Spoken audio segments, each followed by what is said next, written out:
الحمد للہ وحدہ والصلاة والسلام علی من لا نبی بعدہ اما بعد فاعوذ باللہ من الشیطان الرجیم بسم اللہ الرحمن الرحیم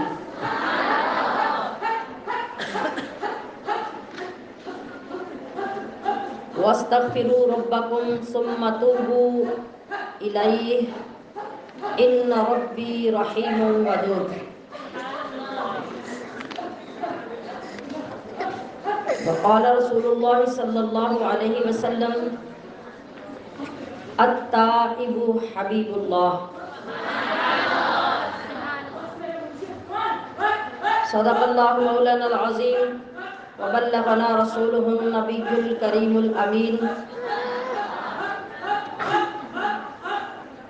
ان اللہ وملائکتہ یصلون علی النبی یا ایہا الذین آمنوا صلوا علیہ وسلموا تسلیما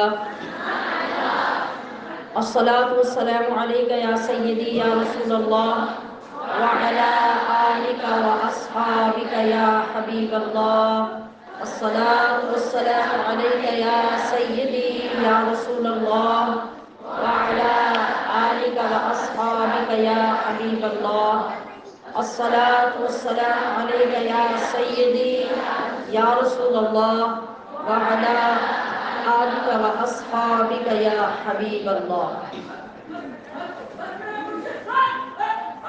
تمام شریکات کلاس، آپ کو آج کا دوسرا دن سعادتوں، رحمتوں اور برکتوں بھرا مبارک ہو۔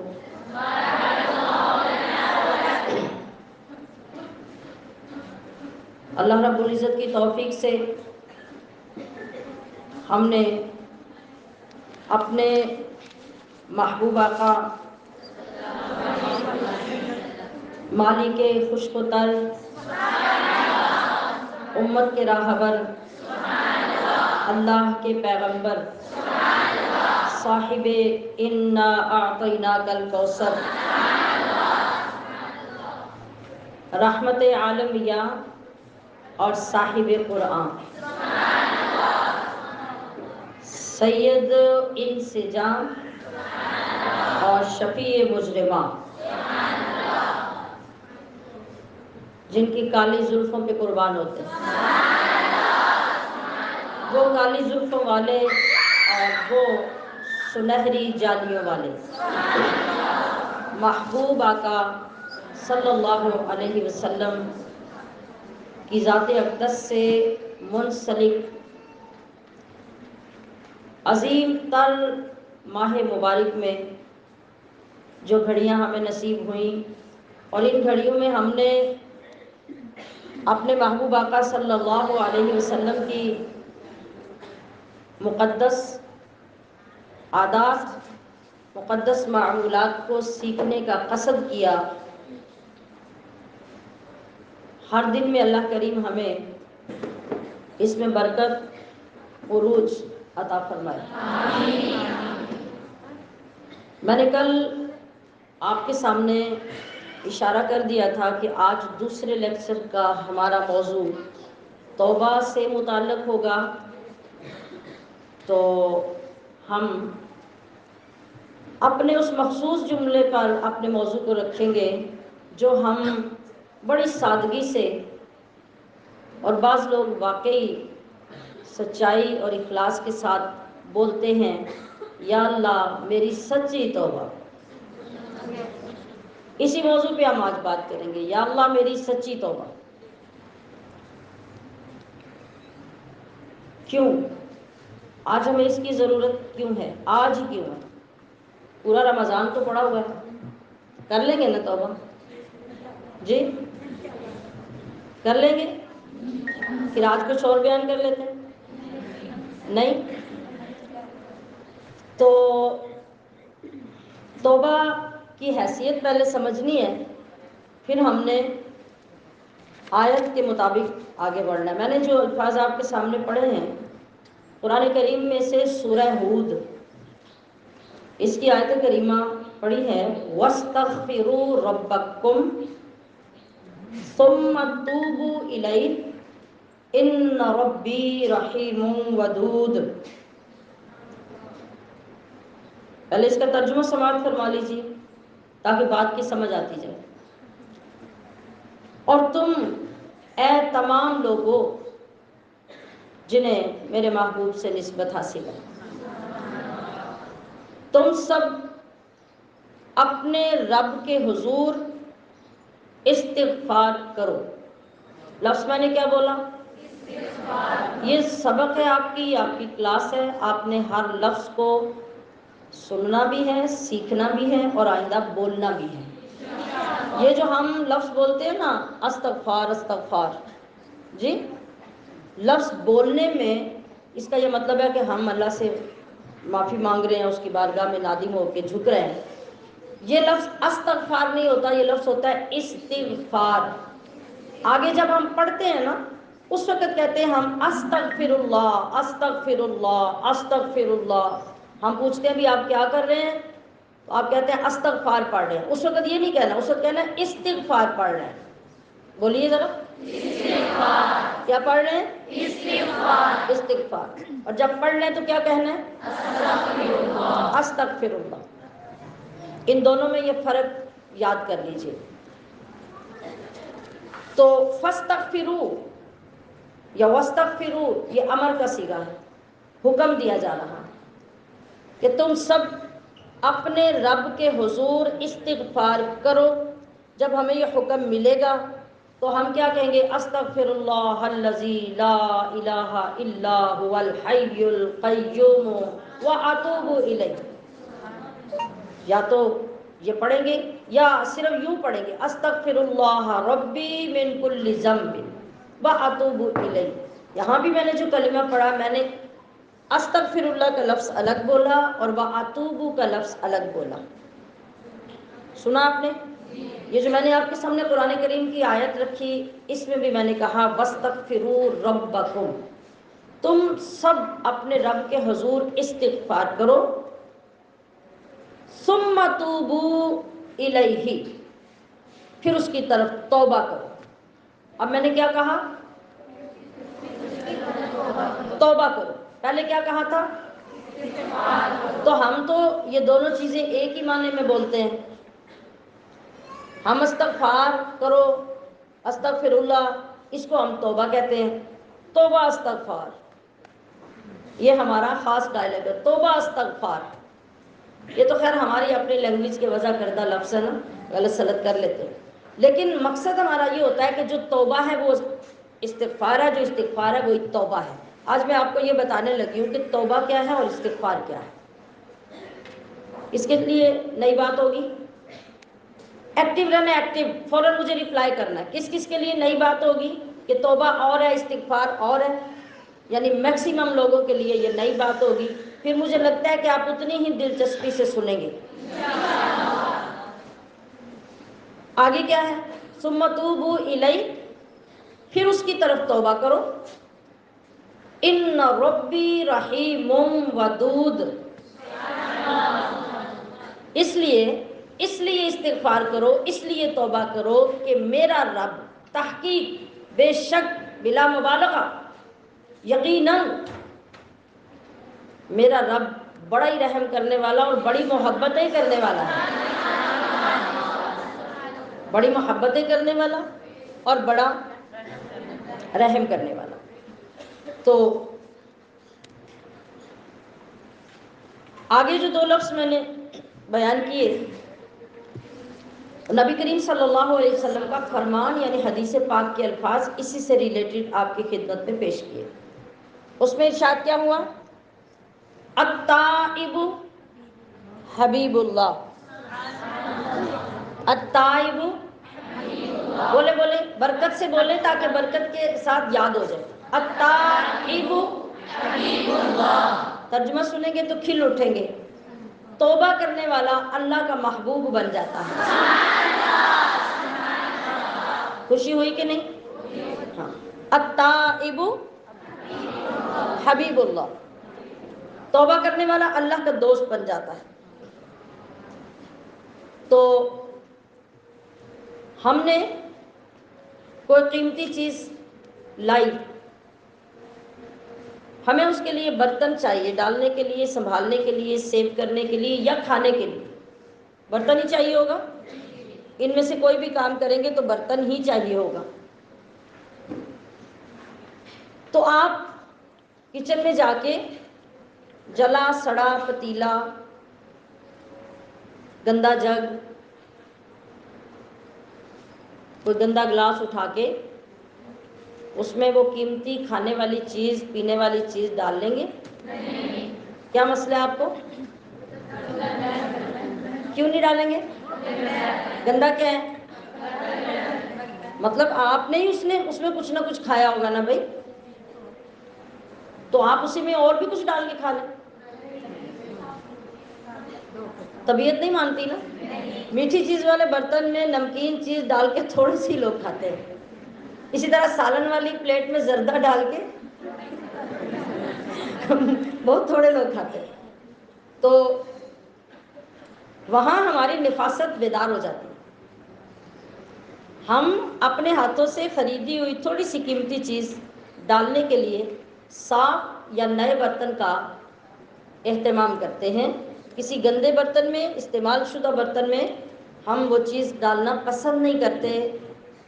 اس کا فائدہ بھی بعض اوقات ختم ہو جاتا ہے اور بعض اوقات اس کا مزہ ختم ہو جاتا ہے، بعض اوقات دیکھنے والے کو بڑا آکورڈ لگتا ہے کہ یہ کیا تربیت ہے اور یہ کیا نفاست ہے، یہ سب غلط ہوتا ہے۔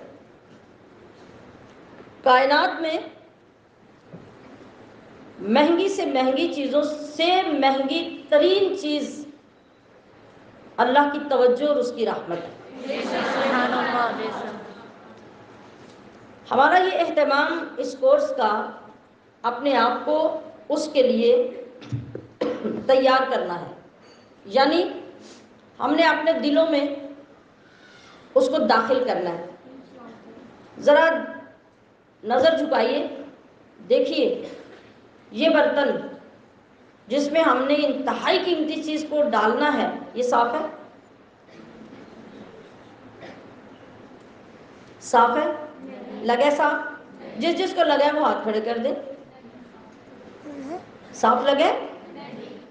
نہیں لگا، ہم نے صاف چھوڑا ہی نہیں ہو، لگے گا کیسے؟ اچھا، اب وہ صاف نہ ہو اور ہم چل پڑے اس کو اللہ کی رحمتوں کا، بخششوں کا، معافیوں کا مرکز بنانے کے لیے، ممکن ہوگا؟ اللہ کی رحمت، اللہ کی نفاست اور اس کی چیز کی ویلیو اور قیمت کیا وہ برداشت کرے گی کہ گندے دل میں آ جائے؟ اور اگر کبھی گندے برتن میں کوئی چیز ایسی جو سینسٹیو ہو، دودھ ہی لے لیں، ہماری زبان میں دودھ کو اللہ کا نور کہا جاتا ہے۔ یہ نور جو آپ کی بھینس کے تھنوں سے ہو کے نکلے، وہ تو گندے گلاس میں ڈالا نہ جائے، اور سیدھا نور جو رب کی بارگاہ سے آئے وہ گندے دلوں میں ڈالا جائے گا؟ نہیں نا۔ تو پھر اگر برتن ایسا ہو جس کو دھونے سے صاف ہو جائے تو دھو لیا جاتا ہے۔ اگر کوئی لیکوڈ وغیرہ، کوئی سرف، کوئی صابن، کوئی کچھ لگا کے دھونا پڑے تب صاف ہوتا ہو تو وہ لگایا جاتا ہے۔ اور اگر دیگچا جل جائے چولہے پہ پھر تو مانجنا پڑتا ہے، مانجے بغیر صاف۔ ہمارے دلوں کی حالت کیا ہے؟ صرف پانی سے دھل جائیں گے یا پھر یہ صرف کوئی چھوٹی موٹی کسی لیکوڈ چیز سے دھل جائیں گے یا پھر مانجنے پڑیں گے؟ مانجنے پڑیں گے۔ توبہ ہے دلوں کے مانجنے کا نام، اور رمضان ہے اللہ کی رحمت، اس کی بخشش اور دوزخ سے آزادی جیسی بیش بہا چیزوں کو اپنے دلوں میں ڈالنے کا نام۔ تو برتن تیار ہی نہیں ہے، آج ہمیں برتن کو مانجنا ہے۔ برتن کے مانجنے کا نام ہے توبہ۔ اور توبہ کیا ہے؟ اس کے اپنے معنی کیا ہے؟ توبہ توبہ توبہ، ساری زندگی توبہ توبہ۔ آپ کسی کو کچھ بھی کرتے دیکھیں تو توبہ توبہ کرتے گھر آ جاتے ہیں۔ آپ کی مرضی ہے، جس پہ مرضی آپ توبہ توبہ کر لیں، لیکن آپ کو پتہ ہی نہیں کہ میں کیا کہہ رہی ہوں، کیوں کہہ رہی ہوں، ساری زندگی اسی طرح ہی توبہ توبہ کرتے گزر جاتی ہے، پھر ہم ویسے کے ویسے ہو جاتے ہیں۔ آج آپ کو تیار ہونا ہے سچی توبہ کے لیے، اور سچی توبہ کسے کہتے ہیں؟ اس کے معنی کو پہلے سمجھیں گے تو سچی توبہ نصیب ہوگی، تو اس کے بغیر ہی ہو جائے گی۔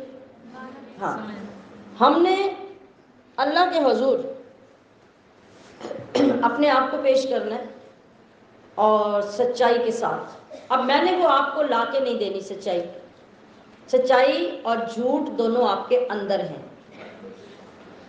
اب آپ نے دیکھنا ہے کہ دونوں میں سے کلک کس پہ کرنا ہے، سچائی پہ یا جھوٹ پہ، منافقت پہ یا صداقت پہ۔ آپ فوراً سوچ لیں، فیصلہ کر کے اس پہ کلک کر کے تیار ہو جائیں، میں آگے چلتی ہوں۔ فٹافٹ بولیے، سچائی پہ۔ دوسروں کو بولتے سن کے تو نہیں بولا کہ سچائی پہ؟ آپ سب کے دل کی آواز یہی ہے؟ پھر اس آواز کے ساتھ، ان جذبات کے ساتھ ہمیں پہلے اپنے رب کے حضور متوجہ ہو کے عرض کرنا ہوگا، گناہوں کی عادت چھڑا میرے مولا۔ اب آپ آمین کریں یا نہ کریں، مگر آپ دل کو وہاں لے جائیں، دل کی آواز کو وہاں لے جائیں جو میں کہنا چاہ رہی ہوں۔ میں اپنی کیفیت اپنے رب کے حضور پیش کر رہی ہوں، آپ میرے ساتھ شامل ہو جائیں۔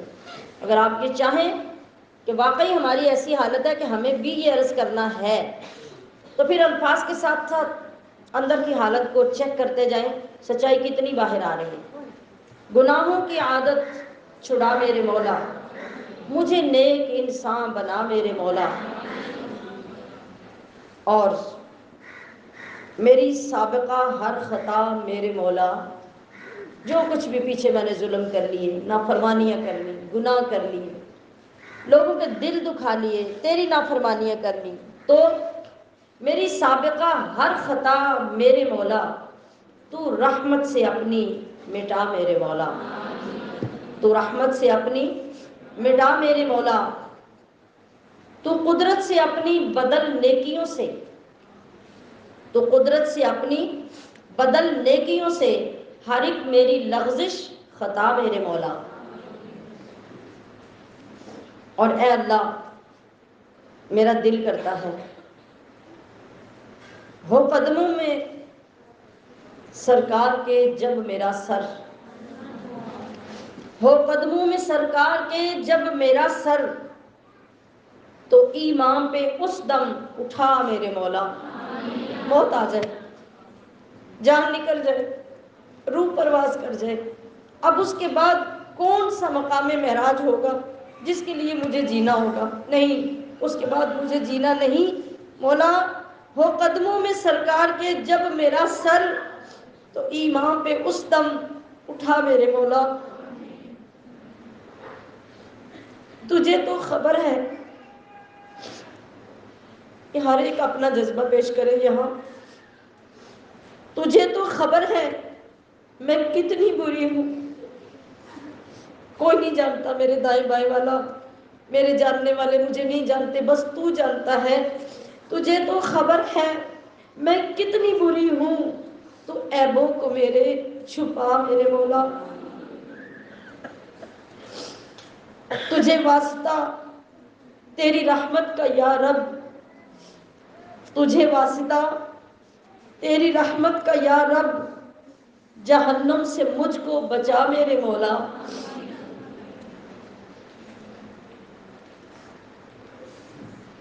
اور تو مسجود میرا، میں ساجد ہوں تیرا، تو مسجود میرا یعنی تو میرا معبود ہے، رب ہے، تو سجدہ کرانے کے لائق ہے اور میں سجدہ کرنے والا تیرا بندہ۔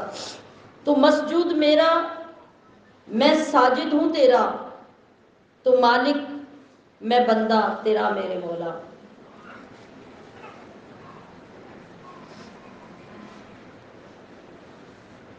تو محتاج کر نہ جہاں میں کسی کا، تو محتاج کرنا جہاں میں کسی کا، مجھے مفلسی سے بچا میرے مولا، اور مجھے بھی دکھا دے تو جلوہ نبی کا، یا اللہ میں بھی تیرے محبوب بندوں کی طرح یہ تڑپ رکھتی ہوں کہ مجھے بھی دکھا دے تو جلوہ نبی کا، یہی ہے میری التجا میرے مولا، اور میری تا قیامت جو نسلیں ہوئی یا رب، میری تا قیامت جو نسلیں ہوئی یا رب، ہوں سب عاشق مصطفیٰ میرے مولا، میری تا قیامت جو نسلیں ہوں یا رب، ہوں سب عاشق مصطفیٰ میرے مولا۔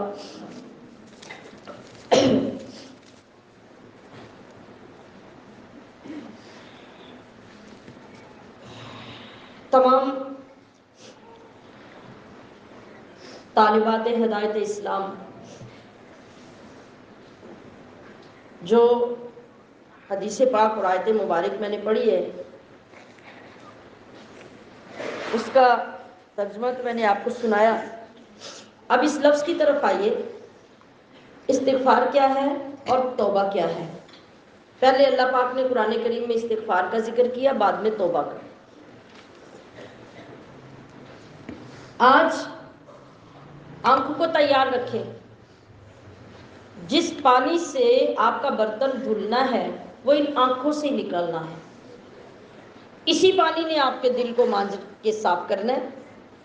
اب آپ دیکھ لیجئے کہ جتنے دل گندے ہیں اتنا پانی کا انتظام کر لیجئے، اتنا دھونے کا انتظام کر لیجئے، بناوٹ کے لبادے پھینک دیجئے، جھوٹی انا اور جھوٹے دکھاووں کے لباس پھینک دیجئے اتار کے۔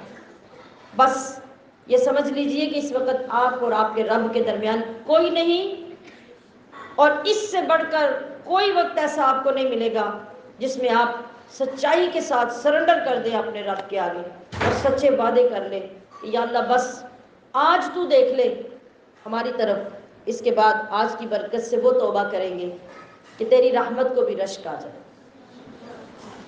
تو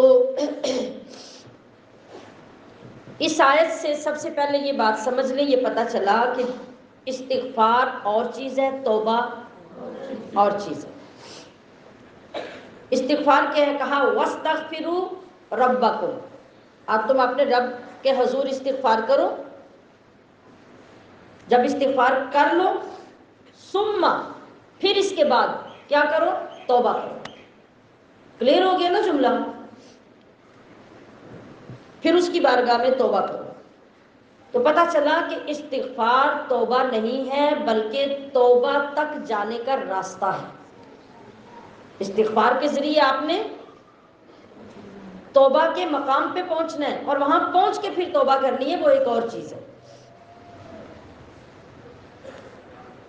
یہ توبہ کا وسیلہ ہے، یہ توبہ کا واسطہ ہے۔ اب ہے کیا؟ اس کا معنی کیا ہے؟ استغفار کا معنی ہے جو ہم کر چکے ظلم، زیادتی، گناہ، نافرمانی، بدتمیزی، خطائیں، صغیرہ کبیرہ گناہ جو کچھ ہم کر چکے ہیں، ان سب سے اپنے دل میں شرمندگی اور ندامت، سمجھتے ہیں دونوں لفظوں کو؟ شرمندگی اور ندامت یہ لے کر اللہ کی بارگاہ میں سچا وعدہ کرنا، یہ ہے استغفار۔ وعدہ کرنا، یہ کیا ہے؟ استغفار۔ یاد رہے گا؟ جی۔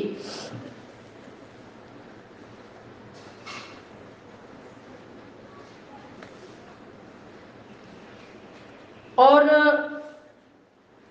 یعنی یہ واسطہ پیش کر کے اللہ کے حضور آنا، تھوڑا سا اور کلیئر کر دیتی ہے جملہ، یہ واسطہ پیش کر کے اللہ کے حضور آ کے اس کو پکارنا، نام لے کے، یا اللہ یا اللہ یا اللہ یا رب اللہم، ان الفاظ کے ساتھ اللہ کو پکارنا ندامت کے ساتھ یہ کیا ہوگا؟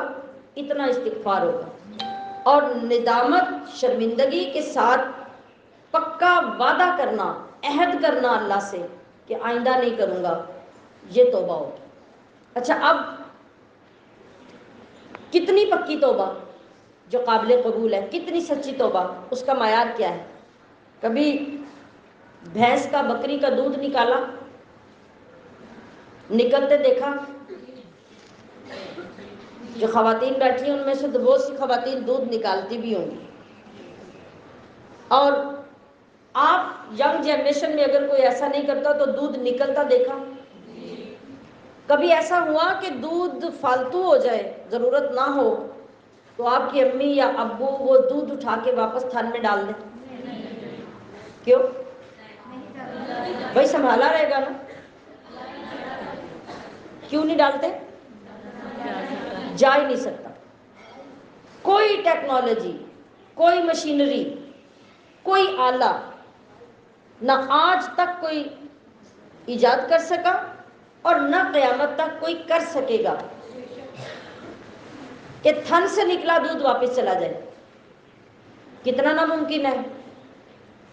کتنی چھوٹی سی بات کے ساتھ میرے آقا نے کتنی بڑی حقیقت سمجھا دی. فرمایا کہ قیامت تک لگے رہو تو تھن کے اندر دودھ کا قطرہ واپس نہیں ڈال سکتے. جتنا یہ ناممکن ہے، جتنا یہ امپاسبل ہے، اتنا ہی توبہ کرنے کے بعد اس بندے کے لیے گناہ کرنا ناممکن ہو جائے. قیامت تک پھر جس سے معافی مانگی ہے دوبارہ گناہ نہ کر سکے. اس کو کہتے ہیں سچی توبہ. اس کو کہتے ہیں سچی توبہ. یہ پکی توبہ، یہ سچی توبہ ہے.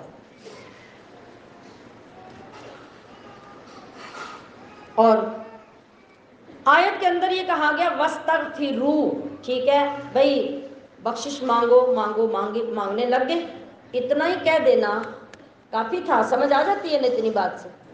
قرآن نے کہا وَاسْتَغْفِرُوا رَبَّكُمْ، اپنے رب سے، اپنے رب کو رب کہہ کے استغفار کرو اور پھر اسی کا نام لے کے توبہ کرو.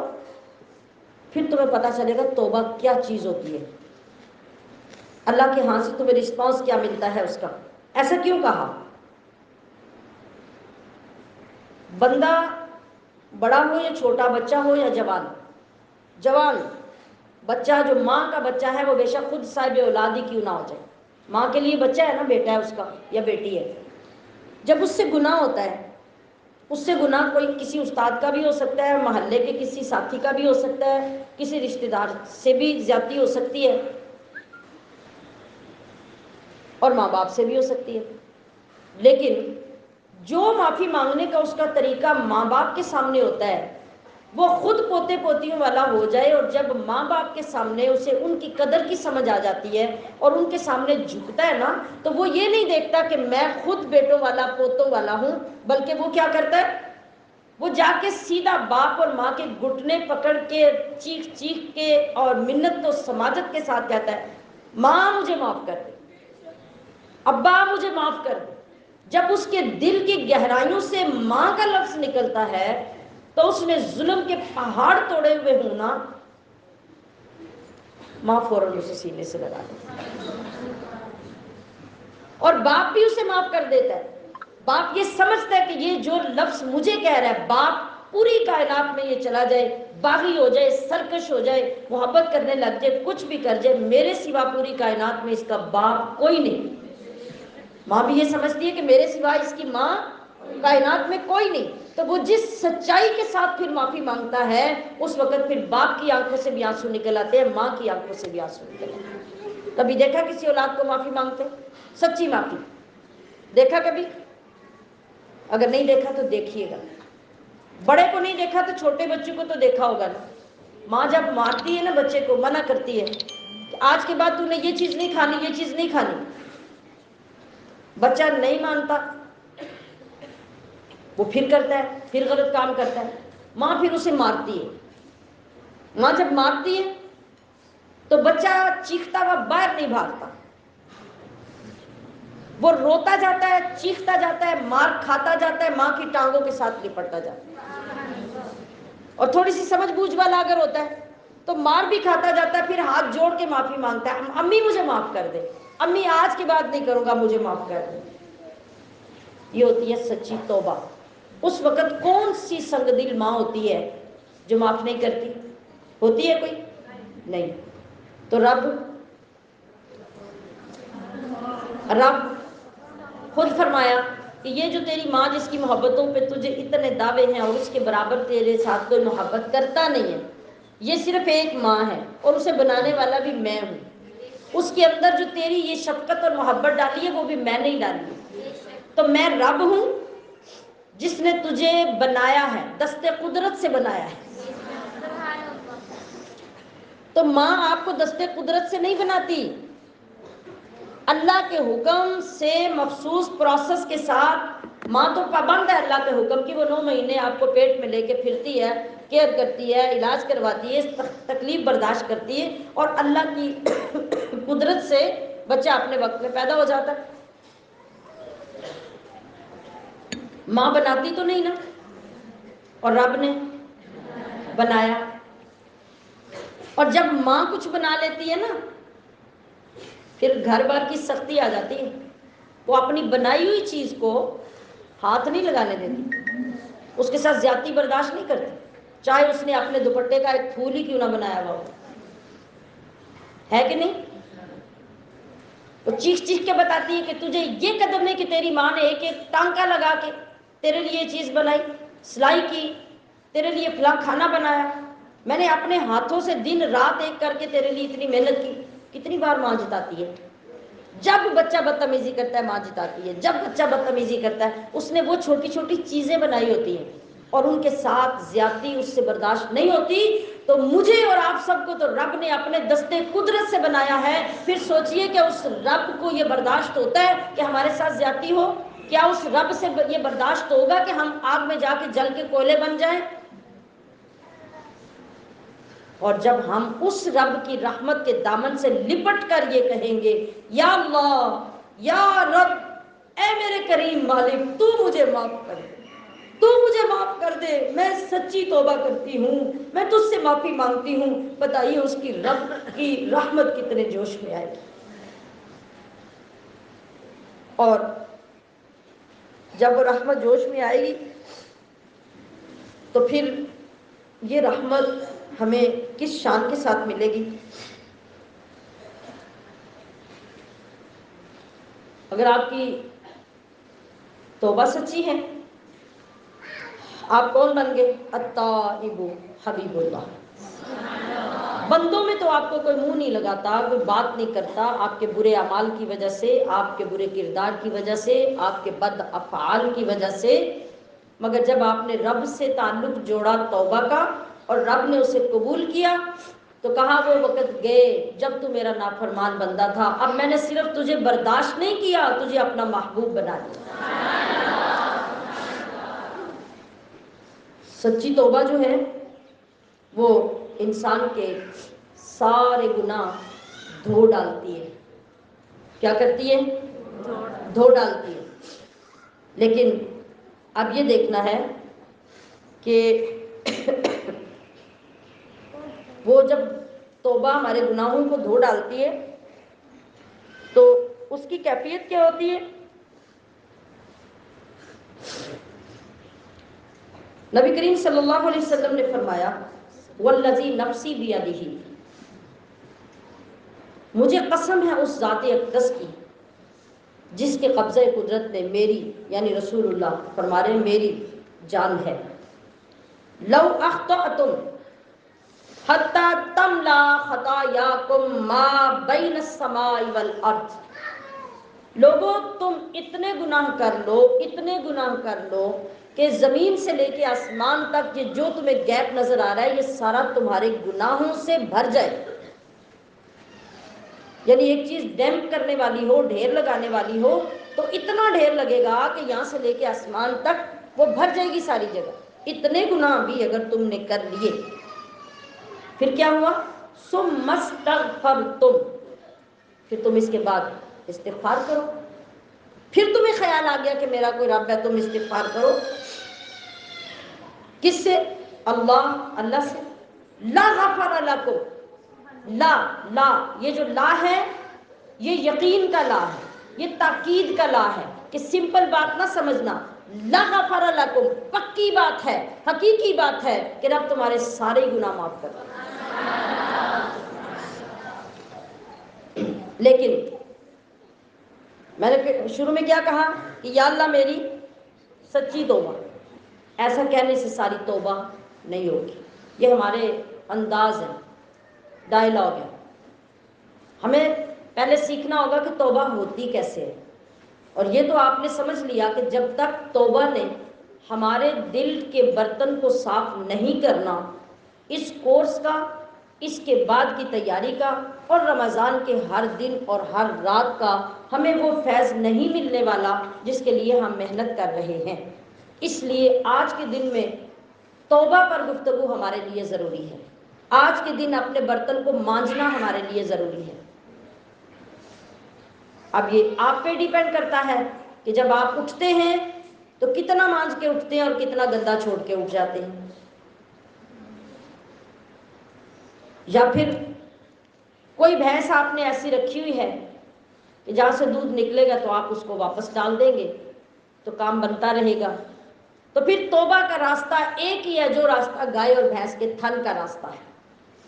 آپ نے اگر سچی توبہ کا معیار دیکھنا ہے تو جس طرح وہ ممکن نہیں، اس طرح اگر آپ کی سچی توبہ ہے تو پھر یہ ممکن نہیں رہے گا کہ آپ جو گناہ، جو بدتمیزیاں، جو بدعمالیاں، جو شریعت کی خلاف ورزیاں توبہ سے پہلے کرتے تھے وہ پھر کرنے لگ جائیں.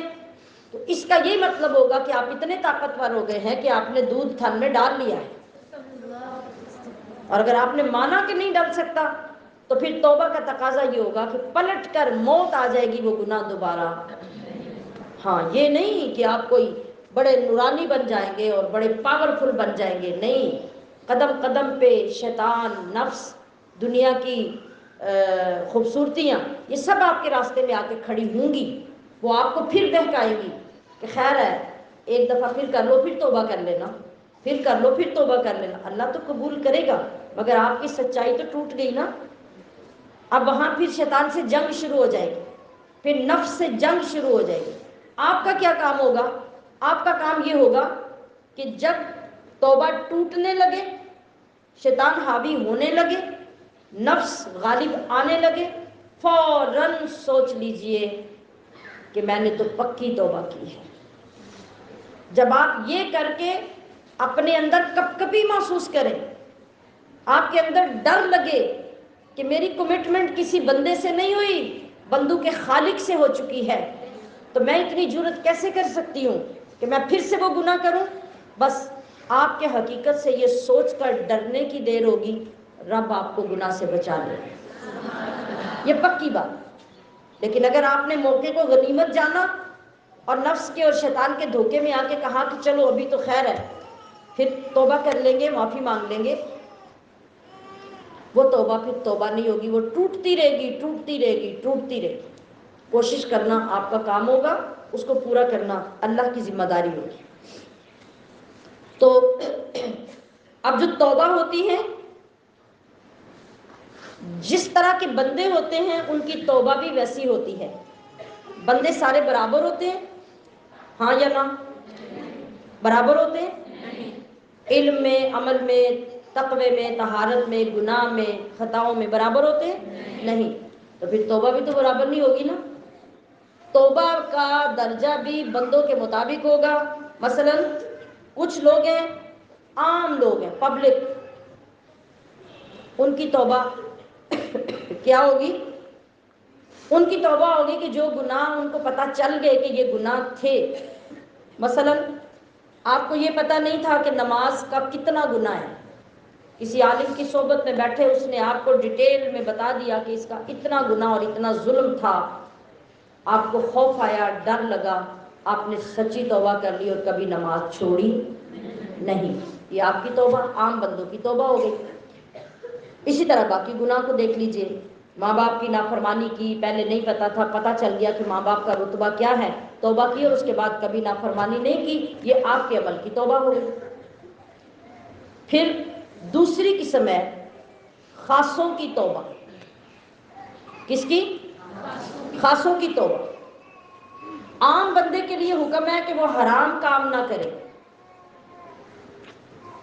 واجب نہ چھوڑے، فرض نہ چھوڑے، اور اس کے اوپر کا جو درجہ خاص ہے نا، خاص کا درجہ یہ ہے کہ وہ مکروہ کام بھی زندگی میں نہ کرے، وہ اس سے بھی بچے، اس کے قریب بھی نہ جائے، اپنی نفل سنت فرض عبادتوں میں کبھی کوتاہی نہ کرے، سستی نہ کرے، غلط۔ ایک ہے نماز پڑھنا ہی نہ، یہ ہے عام لوگوں کا گناہ۔ اور نیک لوگوں کا گناہ کیا ہے کہ ان کی نماز میں اگر سستی بھی آ گئی، سستی کیا؟ دل نہیں کر رہا، ایویں بس فارمیلٹی پوری کر دی، پڑھ کے آگے، دل نہیں کر رہا، ابھی پڑھ لیتی ہوں، ابھی پڑھ لیتی ہوں، ابھی پڑھ لیتی ہوں، کرتے کرتے وقت تاخیر ہو گیا۔ یہ کیا ہے؟ یہ خاص لوگوں کا گناہ، ان کی اس سے بھی پکڑ ہو جائے گی۔ مثال کے طور پہ آپ ادارے میں ہیں نا، آپ کے لیے ایک مثال کو سمجھنا ضروری ہے۔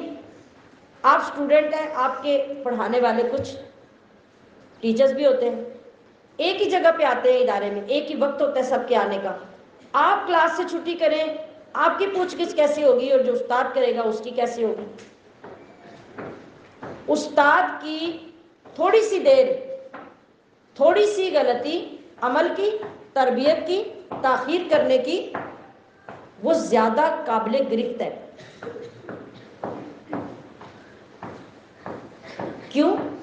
اس کی غلطی، اس کی کوتاہی، اس کی کم عملی پوری کلاس کے اوپر اثر انداز ہو رہی ہے۔ اور اسٹوڈنٹ اگر کرے گا تو اسٹوڈنٹ کی اس وجہ سے کم ہوگی کہ اس کا نقصان زیادہ تر اس کی اپنی ذات پر ہے۔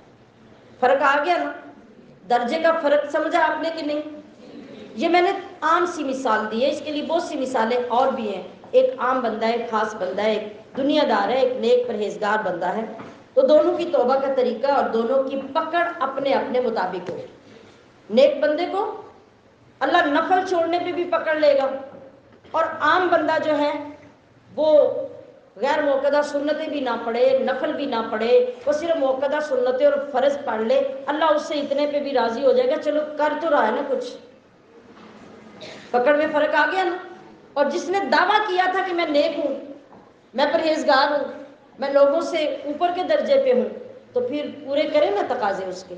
اب پکڑ تو ہوگی کہ دنیا میں تو میرا مقرب بنتا ہے، تو مقربوں کا حال یہ ہوتا ہے، پھر اس کے تقاضے بھی پورے کر، پھر اسی کے مطابق اس کی توبہ بھی ویسی ہوگی۔ اب ایک درجہ اور ہے، وہ ہے جو خاصوں میں سے بھی چنے ہوئے خاص ہوتے ہیں۔ یہ سب سے اوپر کا درجہ ہے، خاصوں میں سے بھی جو خاص ہوتے ہیں۔ یہ جو تیسرا درجہ ہے نا، اسے کہتے ہیں خواص الخواص۔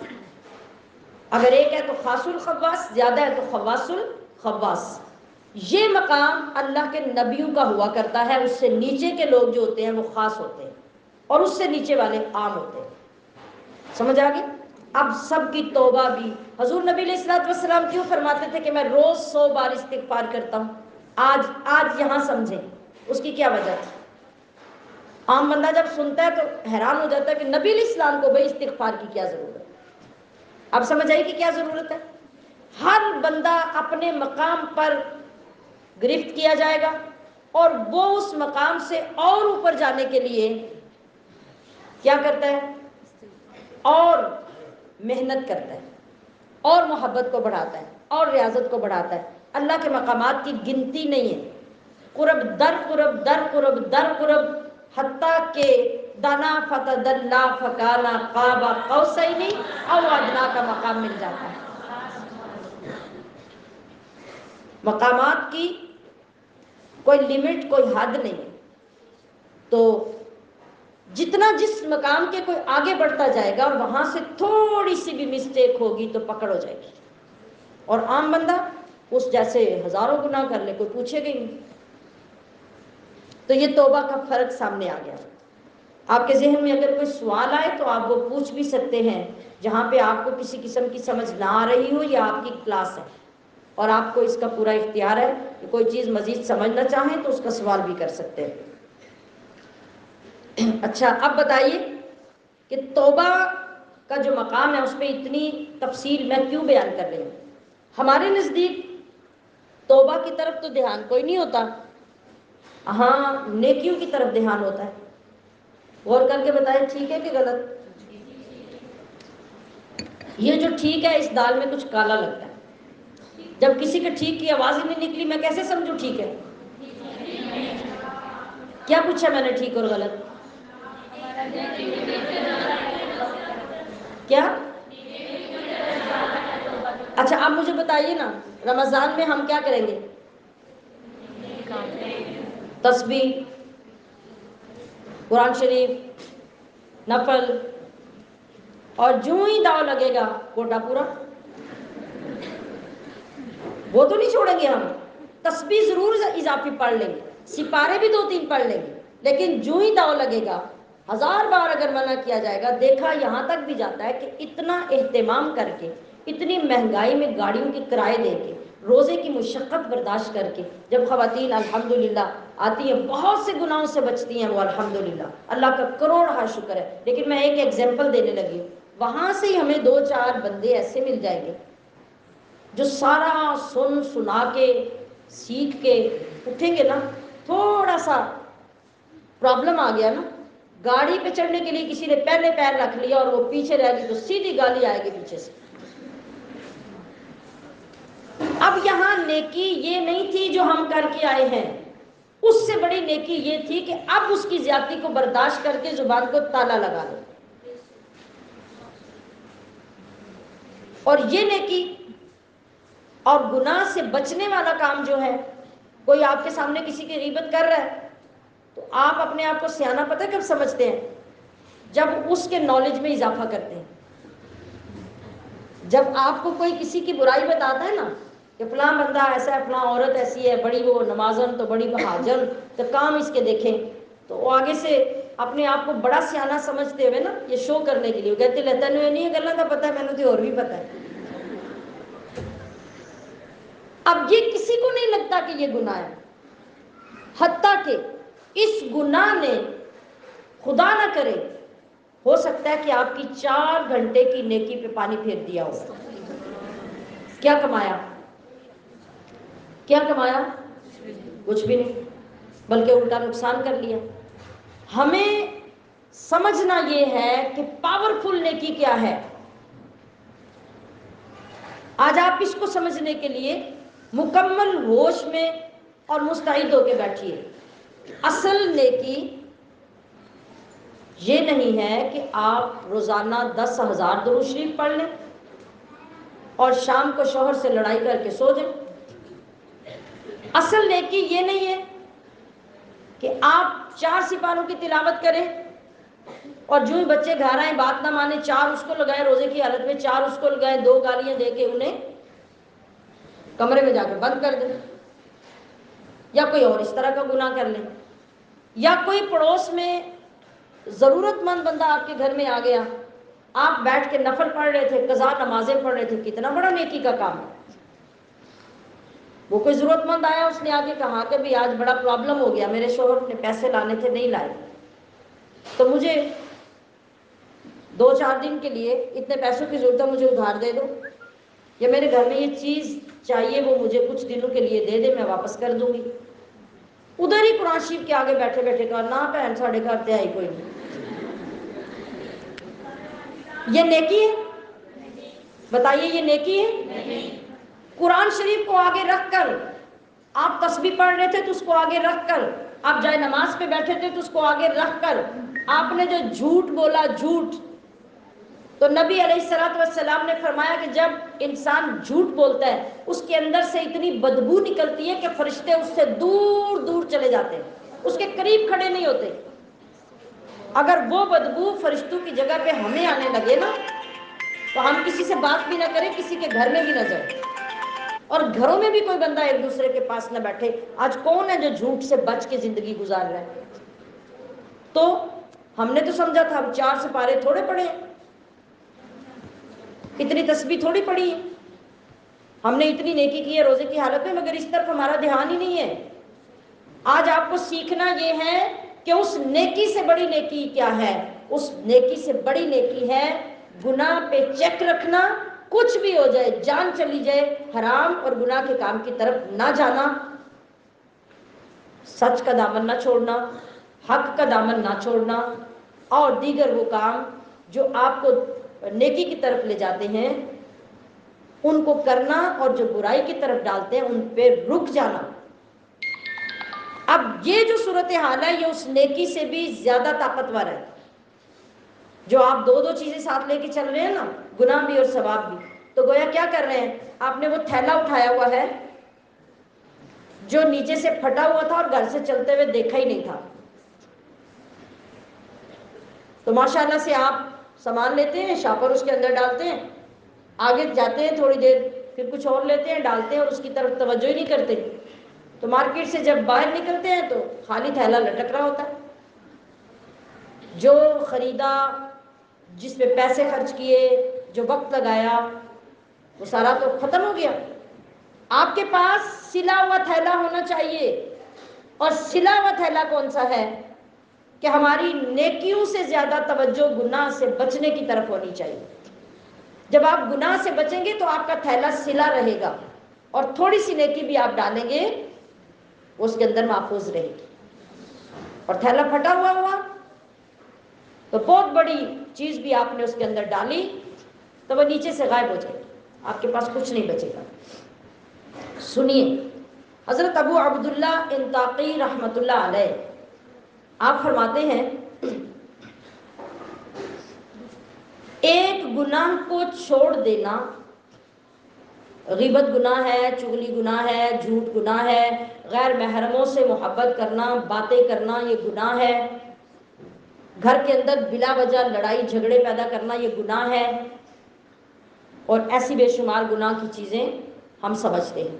تو آپ فرماتے ہیں کہ ایک گناہ ان میں سے چھوڑا اور آپ نے پکا چھوڑ دیا۔ یہ بات یاد رکھیے کہ یوں بیٹھے بیٹھے گناہوں کی فہرست کو ہم کاٹ نہیں سکتے، ہم ان پہ کراس نہیں لگا سکتے۔ آپ کو ایک ایک کر کے چیزیں چھوڑنی ہوں گی اور ان کو مکمل چھوڑنے کے لیے وقت لگے گا، بس استقامت چاہیے ہوگی۔ سوچ لیں آج یہ چھوڑنا ہے، کل وہ چھوڑنا ہے، پرسوں وہ چھوڑنا ہے، ہفتہ پورا اس پہ محنت کرنی ہے، مہینہ پورا اس پہ محنت کرنی ہے، نو پرابلم، آپ محنت کیجئے۔ آپ ایک بات کو پلے باندھیں، بس بھئی آج سے میرا وعدہ، گروپ بنا لیں، ساتھیوں کے اندر وعدہ کر لیں، ایک دوسرے سے روز رپورٹ لے لیں، کیا کچھ بھی ہو جائے جھوٹ نہیں بولنا۔ شام کو سوچے میں نے جھوٹ بولا کہ نہیں بولا تو کروڑ بار اللہ کا شکر ادا کریں، اگلے دن پھر جھوٹ نہیں بولنا، پورا دن چیک رکھیں، شام کو چیک کریں، اللہ کا شکر ادا کریں، تیسرا چوتھا جتنے دن آپ نے متعین کیے تھے بس صرف اس پہ فوکس کریں، باقی چیزیں جیسے چل رہی ہیں جان بوجھ کے مت چلائیں، اگر اتفاقاً چلتی ہیں تو چلتی رہیں، وہ دن پورے ہو جائیں تو دوسری چیز کو ٹارگٹ کر لیں، سامنے نہیں بیٹھے، اس طرف آ جائیں۔ تو یہ طریقہ ہوگا۔ میں بات کیا بتا رہی ہوں، حضرت ابو عبداللہ انطاقی رحمۃ اللہ علیہ نے فرمایا ایک گناہ کو چھوڑ دینا 1000 حج کرنے، کتنے؟ کوئی سوچ بھی نہیں سکتا، اب تو ایک حج کرنے کا سوچ نہیں سکتا، 1000 کا کون سوچے گا؟ 1000 حج کرنے، 1000 جہادوں میں جا کے 1000 بار جنگ لڑنے، یا شہید ہو جانے یا غازی ہو کے واپس لوٹ آنے، اور 1000 غلام قیمت دے کر خرید کر اللہ کے لیے آزاد کر دینے پر بندے کو جتنی نیکیاں، جتنے ثواب، جتنی بلندی درجات ملے گی اس سے زیادہ صرف ایک گناہ چھوڑنے پر ملے گی۔ بتائیے کون سی نیکی طاقتور ہے؟ بتائیے، گناہ چھوڑنا۔ کیوں؟ نیکی کرنا بڑا آسان ہے، گناہ چھوڑنا بڑا مشکل ہے، تو جو کام جتنا مشکل ہوتا ہے ثواب اس پہ زیادہ ملتا ہے۔ نیکی کرنا آسان ہے، میں ابھی بات روک کے آپ سب سے کہوں کہ ایک ایک تسبیح سب درود پاک کی پڑھیں، مشکل ہوگا؟ کتنی جلدی پڑھ لیں گے سب؟ نیکی ہو گئی کہ نہیں ہو گئی؟ اب میں کہوں آپ سے کہ آپ نے رمضان شریف کی پہلی محفل تک جب آنا ہے نا، ہر روز آپ نے 100 روپیہ صدقہ کرنا ہے.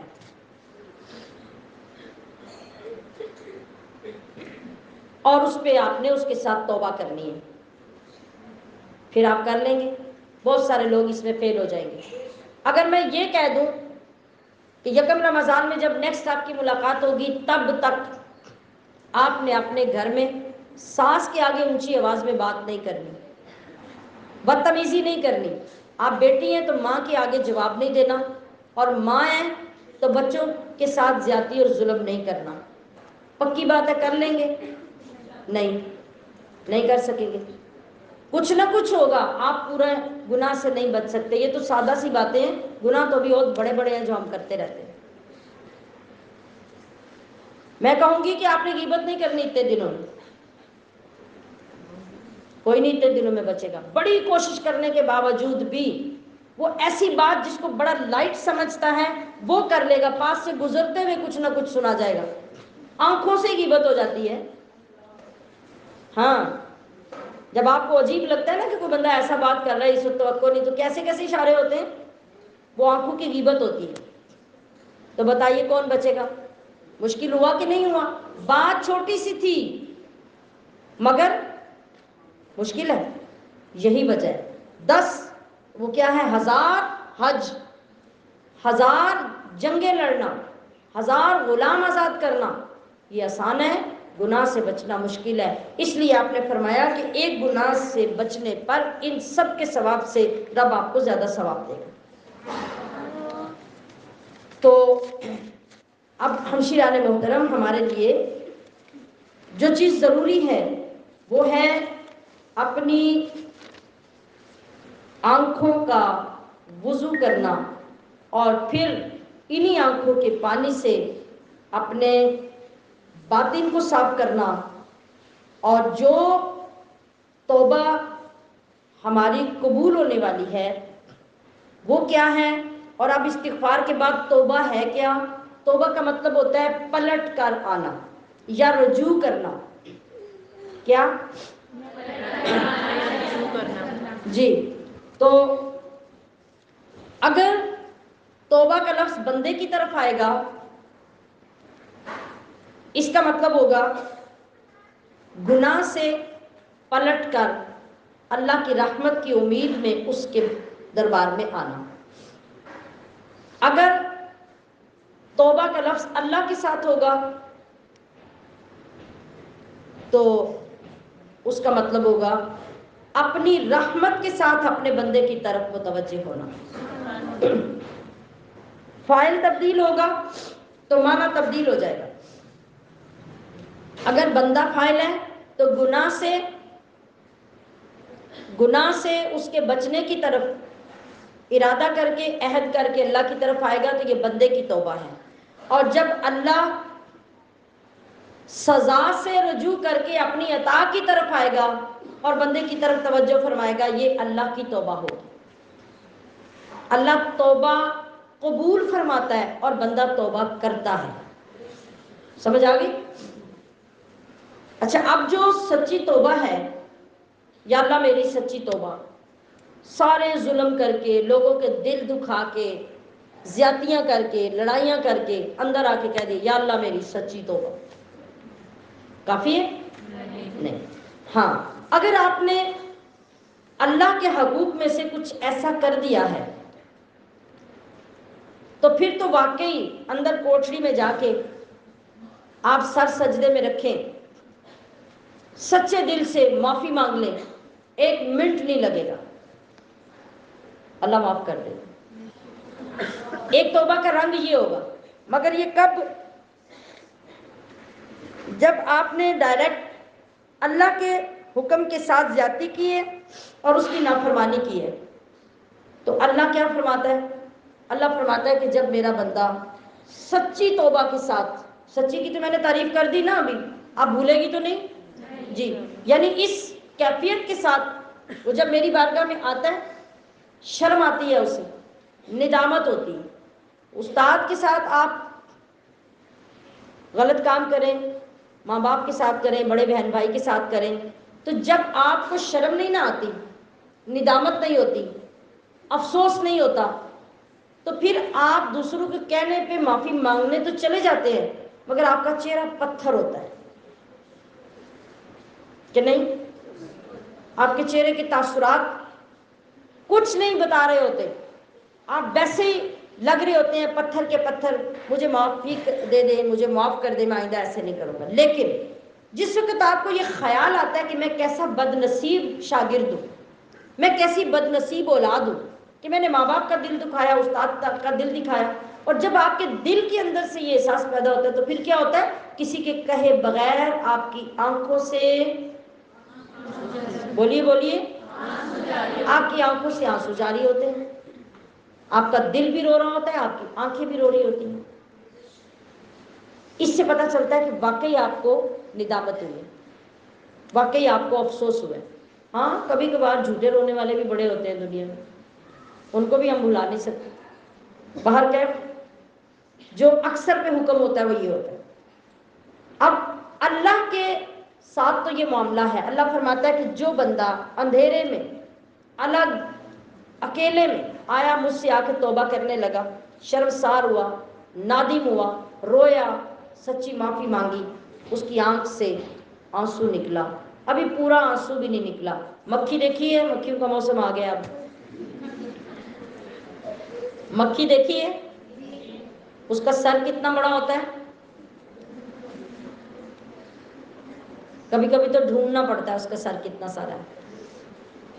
اللہ فرما رہا ہے کہ اس مکھی کے سر کے برابر اس شرمندہ ہونے والے کی آنکھ سے جب آنسو نکلتا ہے اور اس کا کچھ حصہ آنکھ سے نکل کر اس کی گال پہ بہہ جاتا ہے، بس جب وہ گال پہ نکل آتا ہے آنسو آنکھ سے، اسی وقت میری رحمت جوش میں آتی ہے اور میں آسمانوں میں اعلان کر دیتا ہوں کہ میں نے اس بندے کو معاف کر دیا، اور میری معافی کا نور پورے آسمانوں میں پھیل جاتا ہے۔ لیکن اتنی آسان توبہ ماں کی نافرمانی کی مت سمجھنا، استاد کی نافرمانی کی مت سمجھنا، بہن بھائیوں کے حقوق طلب کرنے کی مت سمجھنا، کسی کو قتل کر دیا تو اس کی معافی اتنی آسان مت سمجھنا، بلکہ پھر آگے اللہ نے اپنے ذاتی حق کے بعد دو حقوق دیے ہیں، ایک حق ہے شریعت کا، ایک حق ہے بندے کا۔ ٹھیک ہے؟ شریعت کا حق کیا ہے؟ سمجھتے ہیں؟ شریعت کے حق کو سمجھتے ہیں یا نہیں؟ نہیں سمجھتے؟ شریعت کا حق ہے، مثال کے طور پہ آپ نے نماز پڑھنی تھی، یہ شریعت کا حق ہے نا؟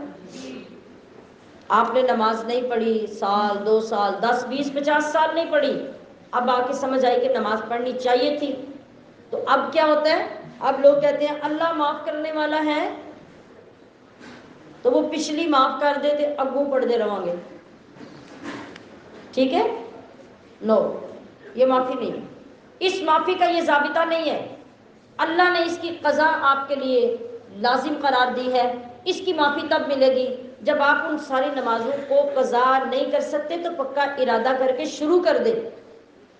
اب آپ کے شروع کرنے کے بعد نامکمل نمازیں رہ گئیں، آپ کو موت آ گئی، تو عین ممکن ہے اللہ معاف کرے، اور اگر نہ بھی ہو تو پھر اس کا ایک طریقہ اللہ نے معافی مانگنے کا رکھا، جو میں نے پچھلے کئی مرتبہ یہ بیان کیا کہ جو نمازوں کے فدیے ہیں مرنے والے کے پیچھے وہ ادا کیے جائیں تو ان کی معافی تب ملے گی۔ روزہ نہیں رکھا، نہیں رکھنے ہوا تو یا اللہ تو معاف کر دے، تجھے تو پتہ ہے نا میرے سر میں درد ہے، تجھے تو پتہ ہے نا میرے پیٹ میں درد ہے، تو اللہ کو یہ بتانے کی کیا ضرورت ہے بھائی؟ اللہ نے فرمایا ہے کہ تمہارے پیٹ میں درد ہو، تمہارے سر میں درد ہو، تمہارا آپریشن ہو جائے، تم کٹ پھٹ جاؤ، تمہارا ایکسیڈنٹ ہو جائے، تمہیں کچھ بھی ہو جائے، تو ٹھیک ہے میں تمہیں چھٹی دیتا ہوں، تم روزہ مت رکھو، میں تمہارے اوپر جبر نہیں کرتا، مگر میں تمہیں موقع بھی تو دے رہا ہوں نا۔ آپ اینول پیپر دیتے ہیں؟ اینول پیپر دیتے ہیں تو بورڈ کے دروازے کے آگے جا کے کبھی کہا کہ بھی میرے گھر میں پرابلم ہو گیا تھا، میں بیمار ہو گئی تھی، تو اللہ کے واسطے مجھے پاس کر دو. بورڈ والے کہیں گے بھائی تمہیں پریشان ہونے کی ضرورت نہیں، ہم نے تمہارے لیے ایک چانس رکھا ہوا ہے. وہ چانس کیا ہے؟ سپلیمنٹری. اب سپلیمنٹری میں وہ مس ہوا ہوا پیپر دے دو. تو پیپر دینے کے لیے اب بورڈ مفت کہے گا آؤ آؤ تم بڑے نیک ہو ماشاءاللہ، آؤ سیدھے آ کے بیٹھ جاؤ، آ کے پیپر دے لو. ہاں، ان کے کہنے کا یہ مطلب ہوگا کہ سپلیمنٹری میں تم پیپر دے کے پاس ہو سکتے ہو. اب آپ کی عقل، کامن سینس اور ان کے قوانین کو دیکھ کر یہ خود فیصلہ کرے گی کہ سپلیمنٹری دینے کے لیے مجھے اس ٹائم کا خیال رکھنا پڑے گا جس میں اس کا داخلہ جانا ہے، اس کی فیس کا پتہ رکھنا پڑے گا کہ فیس کتنی دینی ہے، اور اس ادارے کا پتہ رکھنا پڑے گا کہ کہاں سے میرا ایڈمیشن جا سکتا ہے. یہ سارا کچھ کرنے کے بعد آپ سپلیمنٹری میں اپنی رول نمبر سلپ لے کے جائیں گے، آپ کا پیپر ہو جائے گا. بات ختم ہو گئی. آپ کا رزلٹ آیا، آپ پاس ہو گئے. یہ سارا کچھ ہم نے ہنسی خوشی کر لیا، مگر جب اللہ نے کہا نا کہ جو روزہ چھوٹ گیا ہے اب اگلے دنوں میں جا کے کسی وقت اس جیسا روزہ رکھ لینا تو میں تمہیں پاس کر دوں گا، اب ہمیں مصیبت پڑ گئی. اب ہم اللہ کی بات اتنی بھی نہیں ماننا جانتے.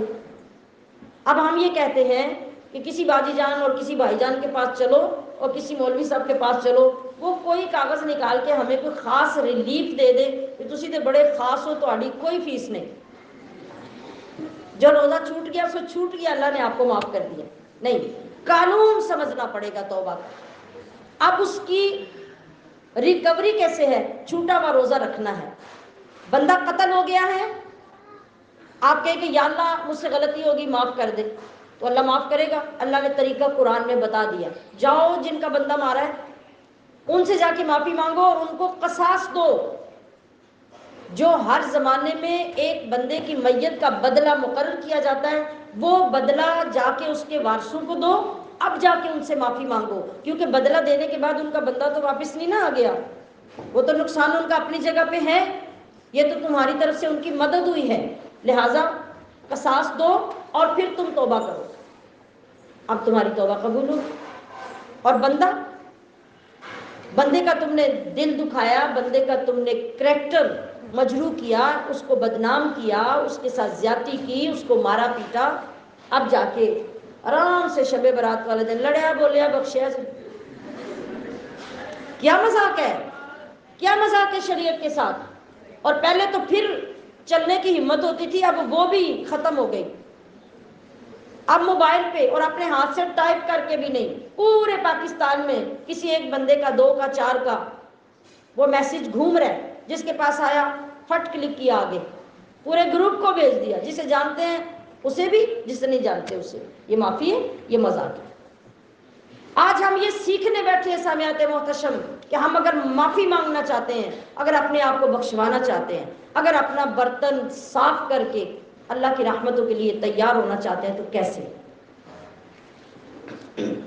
جس وقت آپ یہ سارا کر لیتے ہیں اور ان سب لوگوں سے گناہ بخشوا کے پھر توبہ کرتے ہیں، تو یاد رکھیے کہ پھر توبہ آپ کو وہ مقامات عطا فرما دیتی ہے کہ آپ بعض اوقات ولیوں سے بھی آگے نکل جاتے ہیں. اور دوسرا ادب توبہ کا کیا ہے کہ جب بھی اللہ کی بارگاہ میں توبہ کے لیے جاؤ، پہلے صدقہ کرو، توبہ کے نفل ادا کرو. اور توفیق وہ نہیں جو آپ کے پاس مسجد کے لیے توفیق ہوتی ہے. آپ کے بچے کو پیزا کھانے کے لیے 1000 روپیہ چاہیے ہوتا ہے اور مسجد میں اعلان کرانے کے لیے 50 روپے بھی بہت ہوتے ہیں. وہ توفیق نہیں. حقیقی توفیق اس کے ساتھ رب کے حضور پہلے صدقہ کریں، صدقہ کرنے کے بعد توبہ کے نفل پڑھیں، اپنے آپ کو تیار کریں، پھر عاجزی، انکساری، آنکھوں میں آنسو کا سیلاب، شرمساری، ندامت، اپنے آپ کو پست سے پست، نیچ سے نیچ تصور کرتے ہوئے جھک جائیے، سجدے میں پڑ جائیے، پھر روئیے، تڑپیے، آہوزاری کیجیے، اس انداز میں رب کو منا لیجیے کہ رب مان جائے. رب، یہ توبہ کرنے کا طریقہ ہے. جیسے سورہ النساء میں اللہ پاک نے ارشاد فرمایا وَمَن يَعْمَلْ سُوءًا او یظلم نفسہ، جس بندے نے برے اعمال کر لیے اور اپنی جان پہ ظلم کر لیا، نماز نہ پڑھیں گے تو ظلم کس پہ؟ اللہ پہ، دین پہ، رسول پہ، کس پہ؟ ہمارے اوپر، جس نے اپنی جان پہ ظلم کر لیا۔ ثم یستغفر اللہ، اب اسے احساس ہوا، بھاگا اللہ کی طرف اور اس نے جا کر بخشش مانگی، استغفار کیا، تو کیا ہوگا؟ نقشہ بدل جائے گا۔ یہ سب کچھ کر کے تم اگر یہاں پہنچے ہو تو یجد اللہ غفور الرحیم، پھر اللہ کو بڑا ہی بخشنے والا، بڑا ہی مہربان پاؤ۔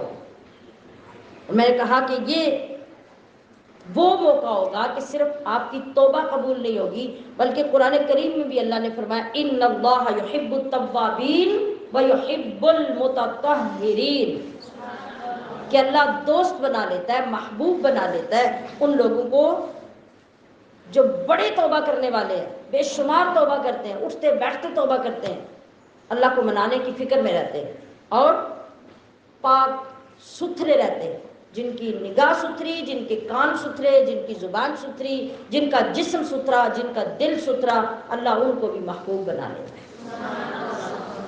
اسی لیے فرمایا کہ التائب حبیب اللہ، کہ اللہ تعالیٰ کا دوست بن جاتا ہے وہ توبہ کرنے والا۔ تو ہمشیران محترم، اب ہم نے یہ دیکھنا ہے کہ کیا واقعی کوئی بندہ دنیا میں ایسا گزرا ہے جس کو اللہ نے ایسی توبہ بھی نصیب کی ہو، اور کیا جو بندہ توبہ کر لے ہماری بھی کوئی ذمہ داری ہے اس کو قبول کرنے کی کہ نہیں؟ ہم تو توبہ کرنے کے باوجود اس کو تانے دے دے کے مار دیتے ہیں، اس کو جینے کا حق نہیں دیتے، اس کو برداشت نہیں کرتے۔ کیا اللہ نے ہمیں اس کی اجازت دی ہے؟ یہ بھی وہ گناہ ہے جو ہمارے لیے چھوڑنا مشکل ہے، اور آج ہم مشکل فیصلے کرنے بیٹھے ہیں۔ آپ تیار ہیں؟ کتنی سچائی کے ساتھ ہم آج مشکل فیصلے لینے بیٹھے ہیں۔ آج کے اس دن میں آپ یہ سمجھیں کہ 7 دن کے تمام لیکچرز کی یہ ابتدا بھی ہے، یہ انتہا بھی ہے، یہ سب کی جان بھی ہے۔ یہ ہے ان تیاریوں کی اصل تیاری۔ اس کا ایک لفظ بھی ہم سے مس نہیں ہونا چاہیے، اتنے سچے ہو جائیں اگر آپ دامن بھرنا چاہتے ہیں۔ میں 2 خواتین کے آپ کے سامنے 2 واقعے رکھنے لگی ہوں۔ مردوں کا میں نے انتخاب نہیں کیا، ہمیں اپنے آپ کو سنوارنے کی ضرورت ہے، اس لیے میں نے خواتین کا انتخاب کیا۔ حضرت حسن بصری کا زمانہ ہے۔ بعض مصنفین نے لکھا ہے کہ کوئی اور وہاں نوجوان تھا، بعض نے لکھا کہ خود حسن بصری تھے۔ بہرحال اس طرح کے جو واقعات ہوتے ہیں ان کے اندر ناموں کا تبدیل ہو جانا، زمانوں کا تبدیل ہو جانا، یہ ہوتا رہتا ہے۔ یہ کوئی بہت بڑی بات نہیں کہ کوئی آبجیکٹ کر دے کہ یہ تو فلاں تھے، یہ فلاں تھے، نہیں۔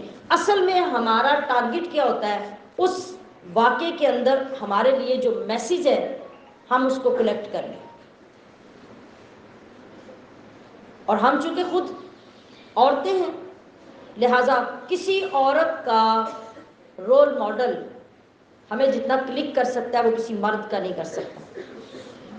ہمارا زمانہ ایسا ہے جس میں آج ان دونوں واقعات کی شدید ضرورت تھی۔ سنیے، حضرت حسن بصری رحمۃ اللہ علیہ کا زمانہ، نوجوان وہ خود ہے یا کوئی اور ہے، کوئی بھی ہو، بڑے باغ ہیں، بڑے کاروبار ہیں، بڑے بزنس ہیں، امیر ترین نوجوان ہیں، مسجد میں نماز پڑھنے آتے ہیں۔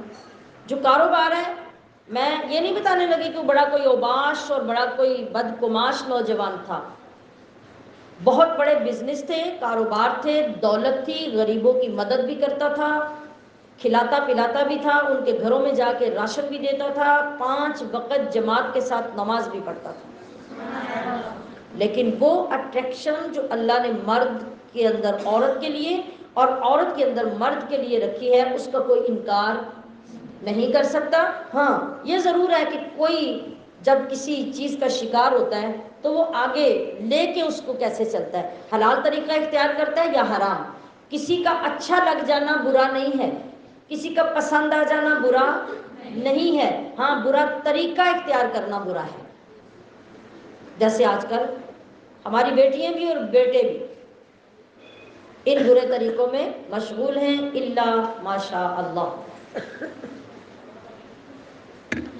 سامعات محترم، جب وہ نوجوان نکلے مسجد سے تو اچانک سامنے ایک ایسی حسین و جمیل نوجوان لڑکی سامنے آ گئی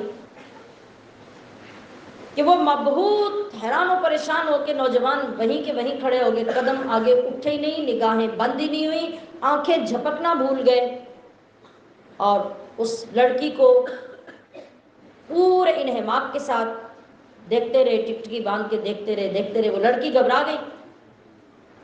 اس نے کہا کہ نوجوان، تیرا یہ حال کیا ہے اور یہ تو کیا کر رہا ہے؟ کہا کہ تیری آنکھیں، تیرا چہرہ یہ میرے دل کے اندر اتر گیا ہے، اور میں آنکھیں جھپکنا بھول گیا، اور میں نے آج تک تیرے جیسا حسین چہرہ کسی عورت کا دیکھا نہیں۔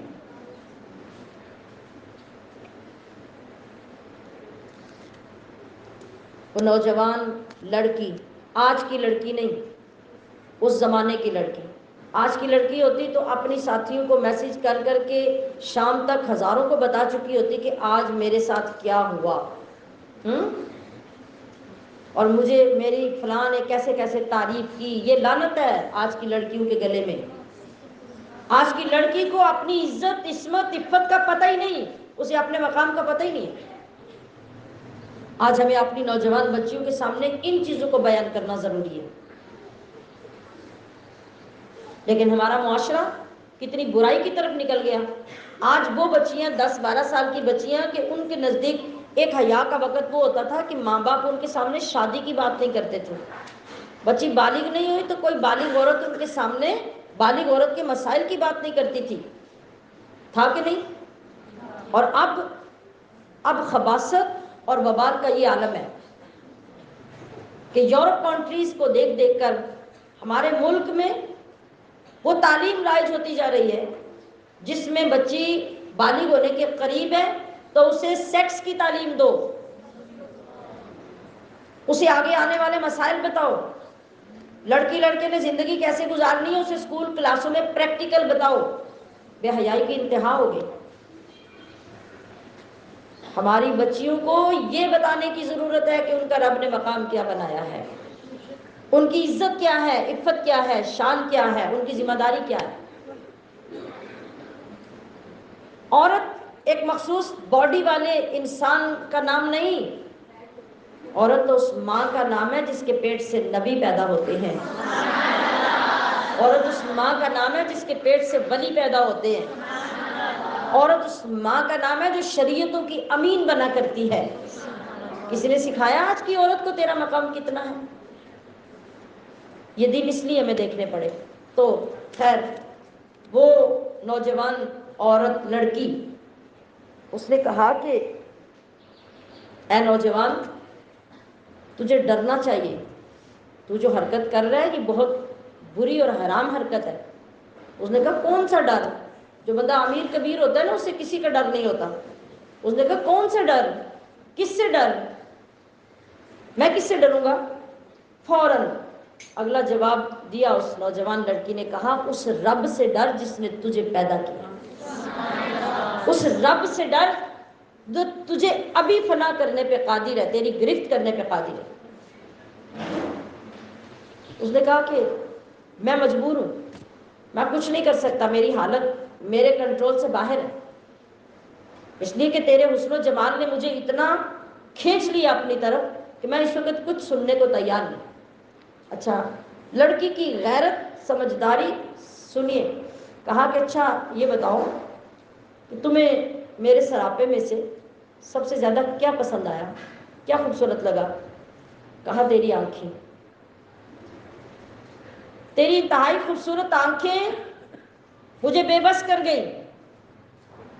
کہا اچھا ٹھیک ہے، یہ کہہ کے لڑکی کا گھر قریبی تھا، وہ چلی گئی،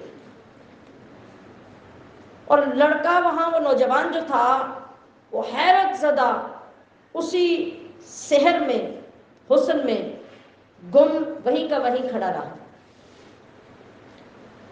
کچھ دیر گزری، اس گھر سے ایک اور لڑکی نکلی اور وہ سیدھی چلتی ہوئی اس نوجوان کے پاس آئی. دلوں پہ ہاتھ رکھیے، جگر ٹکڑے ٹکڑے ہو جائے گا یہ سن کر کہ اس لڑکی کے ہاتھ میں ایک پلیٹ ہے، وہ پلیٹ اوپر سے ایک دوسری پلیٹ سے ڈھکی ہوئی ہے. لا کے اس نوجوان کو دی. کہنے لگا یہ کیا ہے؟ کہا وہ میری مالکن جو ابھی تیرے پاس سے گئی تھی اس نے تیرے لیے یہ تحفہ بھیجا ہے. بڑا خوش ہوا، بات تو بنتی نظر آ رہی ہے. لیکن اگلا لمحہ قیامت سے بڑی قیامت تھی. اس نے جب پلیٹ کے اوپر سے پلیٹ اٹھائی، اس پلیٹ کے اندر اس نوجوان لڑکی کی خوبصورت آنکھیں تھیں. اس نے جاتے ہی چھری لی، چھری لے کر دونوں آنکھیں نکالی اور نکال کر پلیٹ میں رکھی، ملازمہ کو دی. کہا جاؤ جو باہر نوجوان کھڑا ہے اس کو دے آؤ اور اسے کہو کہ میری وہ آنکھیں جو میرے نبی کے نوجوان امتیوں کو فتنے میں ڈال دیں، میں ان آنکھوں کو اپنے چہرے پہ کبھی نہیں رکھ سکتی. جب اس نوجوان نے آنکھیں دیکھی تو بے ہوش ہو کے گر گیا. کچھ دیر کے بعد ہوش آیا، جسم کانپ رہا تھا اور ایک ایسی کیفیت پیدا ہو گئی کہ انگ انگ اللہ کے حضور شرمسار تھا، توبہ کر رہا تھا، اللہ سے معافی مانگ رہا تھا. اسی کیفیت پہ وہاں سے اٹھا تو کہا کہ میں اللہ سے تو معافی مانگ رہا ہوں، میں اس لڑکی سے بھی تو معافی مانگ کے آؤں جس کی وجہ سے میں آج اس قابل ہوا اور جس نے میرے لیے اتنی بڑی قربانی دی. شام ہو گئی، کیفیت سنبھلتے سنبھلتے رات ہو گئی. گھر سے اٹھا،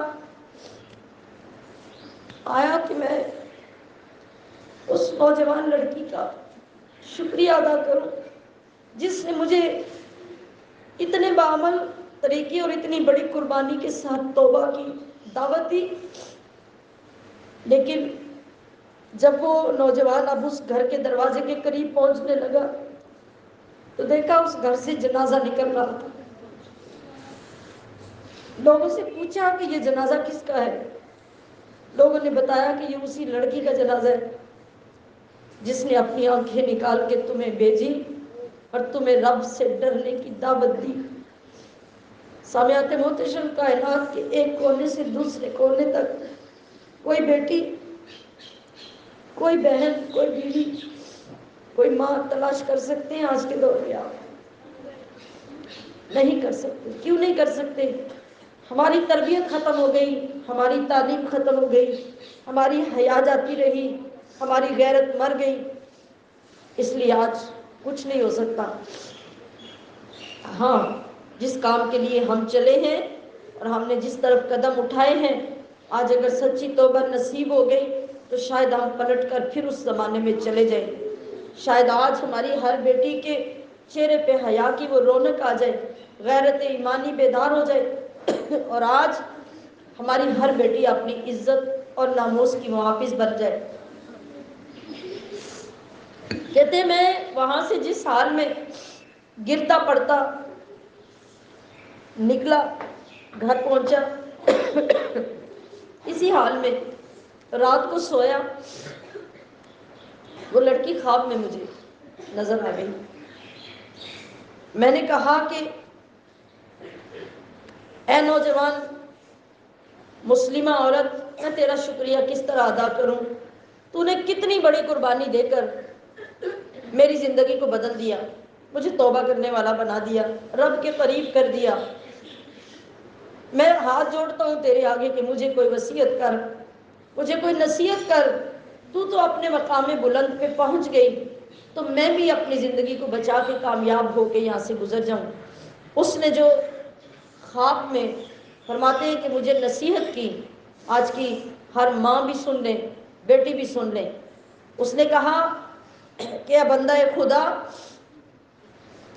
اگر تم مقام قرب میں داخل ہونا چاہتا ہے، اپنے رب کو راضی کرنا چاہتا ہے، تو سن، اذا خلوت فاذکر اللہ، جب تو اکیلا ہوا کر، تو اکیلے میں شیطان سب سے زیادہ غلبہ کرتا ہے، شیطان برے راستے کی طرف سب سے زیادہ لگاتا ہے۔ لہٰذا وَإِذَا خَلَوْتَ فَاذْكُرِ اللَّهَ، کہ جب تو اکیلے ہو تو اپنے رب کو یاد کیا کر، اس کا ذکر کرتا رہا کر۔ اور اذا اصبحت وامسیت، جب ہر روز تو صبح سو کے اٹھے اور دن گزار کے تجھے رات ملے، تو فاستغفر اللہ، پھر تو اللہ سے توبہ کیا کر، اللہ سے معافی مانگا کر، استغفار کیا کر، وتب الیک، اور اپنے رب کے حضور توبہ پیش کیا کر۔ یہ تیرے لیے میری نصیحت ہے۔ ہمارا راستہ یہ ہے سامعات محتشم، ہماری تربیت کا منبع و محور یہ ہے۔ اگر ہم نے ڈگریز لے لی، حافظ بن گئے، عالم بن گئے، لوگ ہمارے ہاتھ چومنے لگ گئے، ہم سجدوں پہ سجدے کرنے والے بن گئے، شب بیدار بن گئے، خدا کی قسم کچھ نہیں ملنے والا جب تک اپنے رب کا خوف، اس کی خشیت اور گناہ سے ڈرنے کا یہ جذبہ ہمارے اندر پیدا نہ ہوا، ہمیں تنہائی میں اور ہجوم میں ہر وقت اپنا رب یاد نہ رہا اور اس کا ڈر ہمارے اوپر حاوی نہ رہا، کوئی چیز ہمیں فائدہ دینے والی نہیں۔ یہ سب دھوکہ ہوگا، یہ سب ریاکاری ہوگی، یہ سب دکھاوا ہوگا۔ دوسری طرف چلیے، بنی اسرائیل کا دور ہے، حضرت موسیٰ علیہ السلام کا زمانہ ہے، اور آپ کے زمانے میں ایک نوجوان لڑکی ہے، بالکل اپوزٹ کردار، پورے زمانے میں کھلے عام عیاش، بدمعاش، فاجرہ، فاسقہ، ہر طرح کی برائی چھپ کے کرنے والی نہیں، کھلے عام کرنے والی، پورا زمانہ اس کو جانتا ہے۔ اور کیسے؟ بہت بڑا محل اس نے اپنا بنا رکھا، اور بڑی لمبی لمبی فیسیں غیر مردوں سے وصول کرتی اپنی بدکاری اور ان سے ملاقاتوں کے لیے۔ کسی بندے سے کچھ ڈھکا چھپا نہیں تھا۔ محل بنایا، محل کے آگے بہت بڑا سا گیٹ لگا، 24 گھنٹے وہ گیٹ کھلا رہتا، اور گیٹ کے سامنے وہ تخت کے اوپر بیٹھی رہتی۔ سوچ سکتے ہیں؟ ہر آنے جانے والا کھڑا ہو کے دیکھتا ہے، گزرتا دیکھتا ہے، مگر قریب جانے کے لیے لاکھوں کی فیسیں ہیں۔ وہ کوئی دے گا تو اس سے برائی کرنے کے لیے اس کے قریب جائے گا۔ یہی دولت بے تحاشا اکٹھی کر کر کے اس نے عالی شان محل بنا لیا۔ ہر وقت ایک ملکہ کی طرح سج دھج کر، زیورات کے ساتھ، عالی شان لباس کے ساتھ سامنے تخت پہ بیٹھی رہتی، کوئی روک ٹوک نہیں کسی کو دیکھنے میں۔ عرصہ گزر گیا، اسی حالت میں ایک دن 7 والی آبادی سے ایک نوجوان گزرا، گزرتے گزرتے جب اس گلی میں آیا، ویسے ہی چوپٹ گیٹ کھلا تھا، اس کی نظر بھی پڑ گئی۔ وہ ایک بڑا متقی، بڑا پرہیزگار، عبادت گزار، شب بیدار وہ نوجوان تھا۔ زمان وہاں سے گزرا تو نظر پڑی، دیکھا تو دیکھ کے آگے تو گزر گیا، مگر اندر سے کوئی چیز کھنچ گئی۔ یہ ایک فطری چیز ہے نا، ہر خوبصورت چیز کی طرف دل تو کھنچتا ہے۔ اب فیصلہ تو آپ نے بعد میں کرنا ہے نا کہ میں اس کا حقدار ہوں کہ نہیں، یہ اگلی بات ہے۔ چلا گیا، دل ہے کہ واپس اسی حویلی کی طرف، اسی محل کی طرف کھنچتا جاتا ہے، کھنچتا جاتا ہے۔ ہمشیران محترم، وہ واپس گھر چلا گیا، پہلے سے زیادہ کوشش کرتا ہے عبادت کی، دل پلٹ کر وہاں آ جاتا ہے، کثرت سے روزے رکھنے شروع کر دیے کہ میرے اندر سے اس عورت کا خیال نکل جائے، مگر نہیں، وہ کامیاب نہیں ہوتا۔ پہلے سے زیادہ تلاوت قرآن شروع کر دی کہ شاید میری توجہ ادھر نہ جائے تو میں اس سے آزاد ہو جاؤں، مگر نہیں، اس قدر مجبور ہو گیا، اس قدر مجبور ہو گیا کہ وہ ایک نارمل سفید پوش آدمی تھا. لوگوں سے پوچھا کہ اس کے پاس جانے، اس سے ملنے، اس کے پاس بیٹھنے کا کیا طریقہ کار ہے. لوگوں نے اس کی بڑی ہیوی فیسیں بتائی. اس کے پاس جو مال اسباب تھا نا، تھوڑا بہت اس نے بیچا، بیچ کر وہ رقم جمع کی جو اس کو دے کر اپنی فیس ادا کر سکتا تھا اور اس کے پاس جا کے بیٹھ سکتا تھا. جا کے فیس پیش کی، فیس پیش کر کے جا کے اس کے پاس بیٹھ گیا. جب بیٹھ گیا تو عورت اسی طریقے سے جو اس کا پیشہ تھا، جو طریقہ کار تھا، وہ سج دھج کے اس کے ساتھ بیٹھ گئی. جب اتنا قریب اس نوجوان نے اپنے آپ کو اس عورت کے دیکھا، آہستہ آہستہ اس کا رنگ زرد ہونے لگ گیا، جسم کانپنے لگ گیا اور عجیب کیفیت ہو گئی. جب عورت نے اس کے چہرے کی طرف دیکھا تو کہنے لگی کہ عجیب مرد ہے، یہاں تو چند لمحے میرے پاس بیٹھنے کے لیے بڑے بڑے رئیس ترستے ہیں اور ان کی باری نہیں آتی، اور اب جب اس کو میں نے ٹائم دیا، پاس بلایا اور اس کے پاس پورا موقع ہے اپنی ساری خواہشات پوری کرنے کا، تو یہ کیا کر رہا ہے. اس نے نوجوان کو مخاطب کر کے کہا کہ بھی کیا ہے، تم بیمار ہو، تمہیں کیا پرابلم ہے. اس نے کہا کہ ہاں میں بیٹھنا نہیں چاہتا، میری طبیعت نہیں ٹھیک. تو عورت کہنے لگی کہ اگر تمہاری طبیعت ٹھیک نہیں تو جس کام کے لیے تم نے فیسیں بھری ہیں وہ کام کرو اور جاؤ. اس نے کہا کہ نہیں، میں یہ نہیں کر سکتا. وہ اٹھ کے کھڑا ہو گیا، سب کچھ چھوڑ کے جانے لگا. اس عورت نے کہا کہ مجھے یہ تو بتاؤ تم ہو کون، کہاں سے آئے ہو اور یہ سب کیا ہے. اس نے کہا کہ میں بچپن سے لے کے اب تک اپنے رب کے دربار میں بیٹھتا ہوں، اس 24 گھنٹے میرا رب مجھے دیکھتا ہے. اب جب میں تمہارے قریب آ کے بیٹھا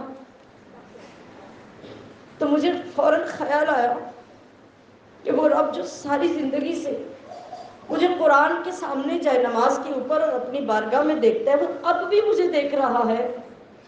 تو میں اس رب کو کس طرح فیس کروں. میرے اندر ہمت نہیں ہے کہ میں اس منظر کو جاری رکھ سکوں. میرا جسم کانپ رہا ہے اور میری برداشت سے سب باہر ہے. وہ بلاتی رہ گئی. نوجوان اٹھا اور تیزی سے باہر نکل گیا، واپس چلا گیا.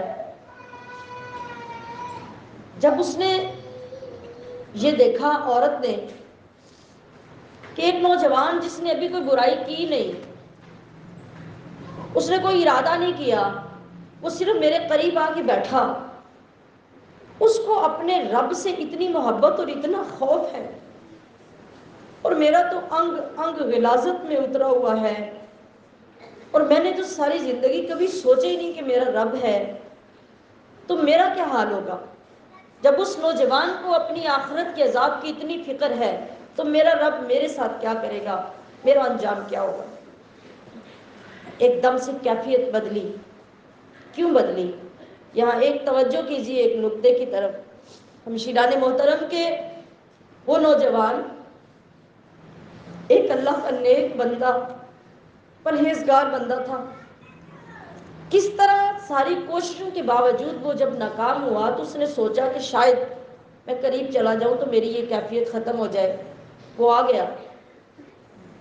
وہ جس لیے آیا، جس طرح آیا، اس سب کو چھوڑ کر صرف ایک لمحہ یہ تصور کیجئے کہ وہ جو نوجوان آ کے اس گندگی بھرے ماحول کے اندر بیٹھا، اس کے بیٹھنے کی برکت اتنی ہوئی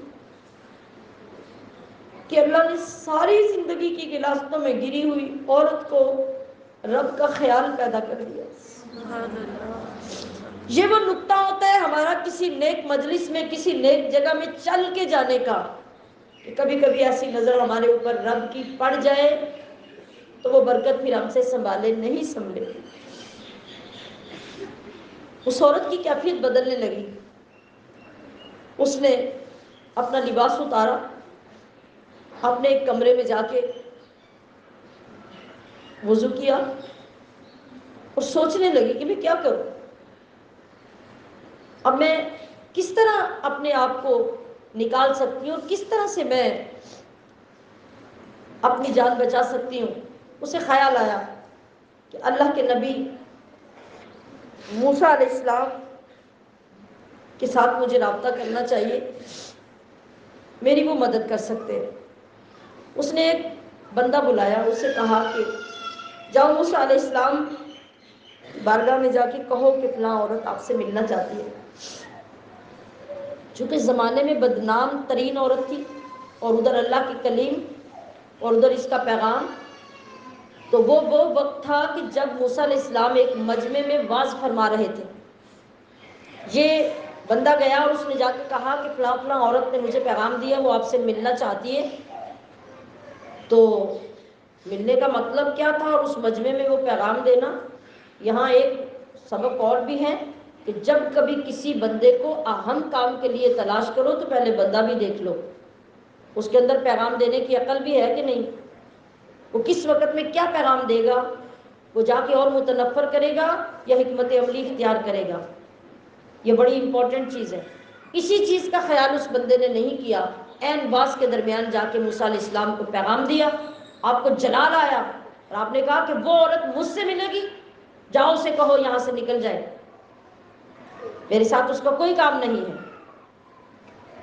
وہ روتی ہوئی واپس آ گئی، آ کے گیٹ بند کر لیا، کمرے میں چلی گئی۔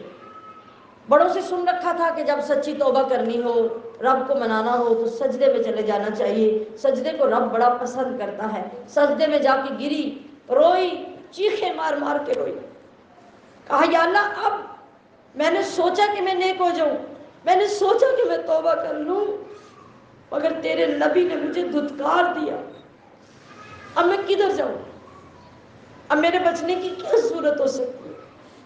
روتی رہی روتی رہی، مگر بہت وقت گزرا، رات کا وقت ہوا، زور زور سے گیٹ پہ دستک ہوئی، کہنے لگی کہ یا اللہ میں تو توبہ کر رہی ہوں، اب کوئی بھی آ جائے کچھ بھی ہو جائے میں نے گیٹ نہیں کھولنا، میں نے اب واپس اس گندگی کی طرف نہیں جانا۔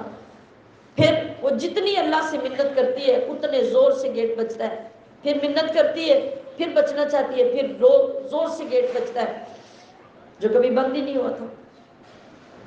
آخر مجبور ہو کر کہتی ہے میں دیکھوں اور جا کے منع کر دوں کہ کون ہے گیٹ پہ۔ جب جا کے دروازہ کھولتی ہے دیکھتی ہے تو آگے موسیٰ کلیم اللہ کھڑے ہوتے ہیں۔ حضرت موسیٰ کلیم اللہ چل کے اس فاحشہ اور بدکار عورت کے دروازے پہ آتے ہیں اور حیران ہوتی ہے کہ اللہ کے نبی آپ چل کے میرے دروازے پہ آ گئے؟ کہا ہاں، جب تو نے پیغام بھیجا میں اس وقت واز کر رہا تھا، وہاں سے فارغ ہو کے میرا قیلولے کا ٹائم تھا، میں تھوڑی دیر کے لیے لیٹا تو مجھے رب کی طرف سے جھڑک آ گئی، رب نے مجھے جھڑکا، کہا ہے کلیم میری ایک بندی توبہ کر کے میرے قریب آنا چاہتی ہے اور تو نے اسے دھتکار دیا، واپس بھیج دیا، مجھ سے دور کر دیا، جاؤ جا کے اسے سیدھی راہ دکھاؤ۔ تو میں اللہ کے اس حکم پر تمہارے دروازے پہ آیا ہوں، توبہ کی، توبہ کا طریقہ سیکھا، زندگی کو چھوڑ دیا۔ کہنے لگی کہ اب یہ جو پریکٹیکل آگے میں بات کرنے لگی ہوں یہ وہ اصل بات ہے جس کے بغیر ہماری توبہ نہیں ہوتی۔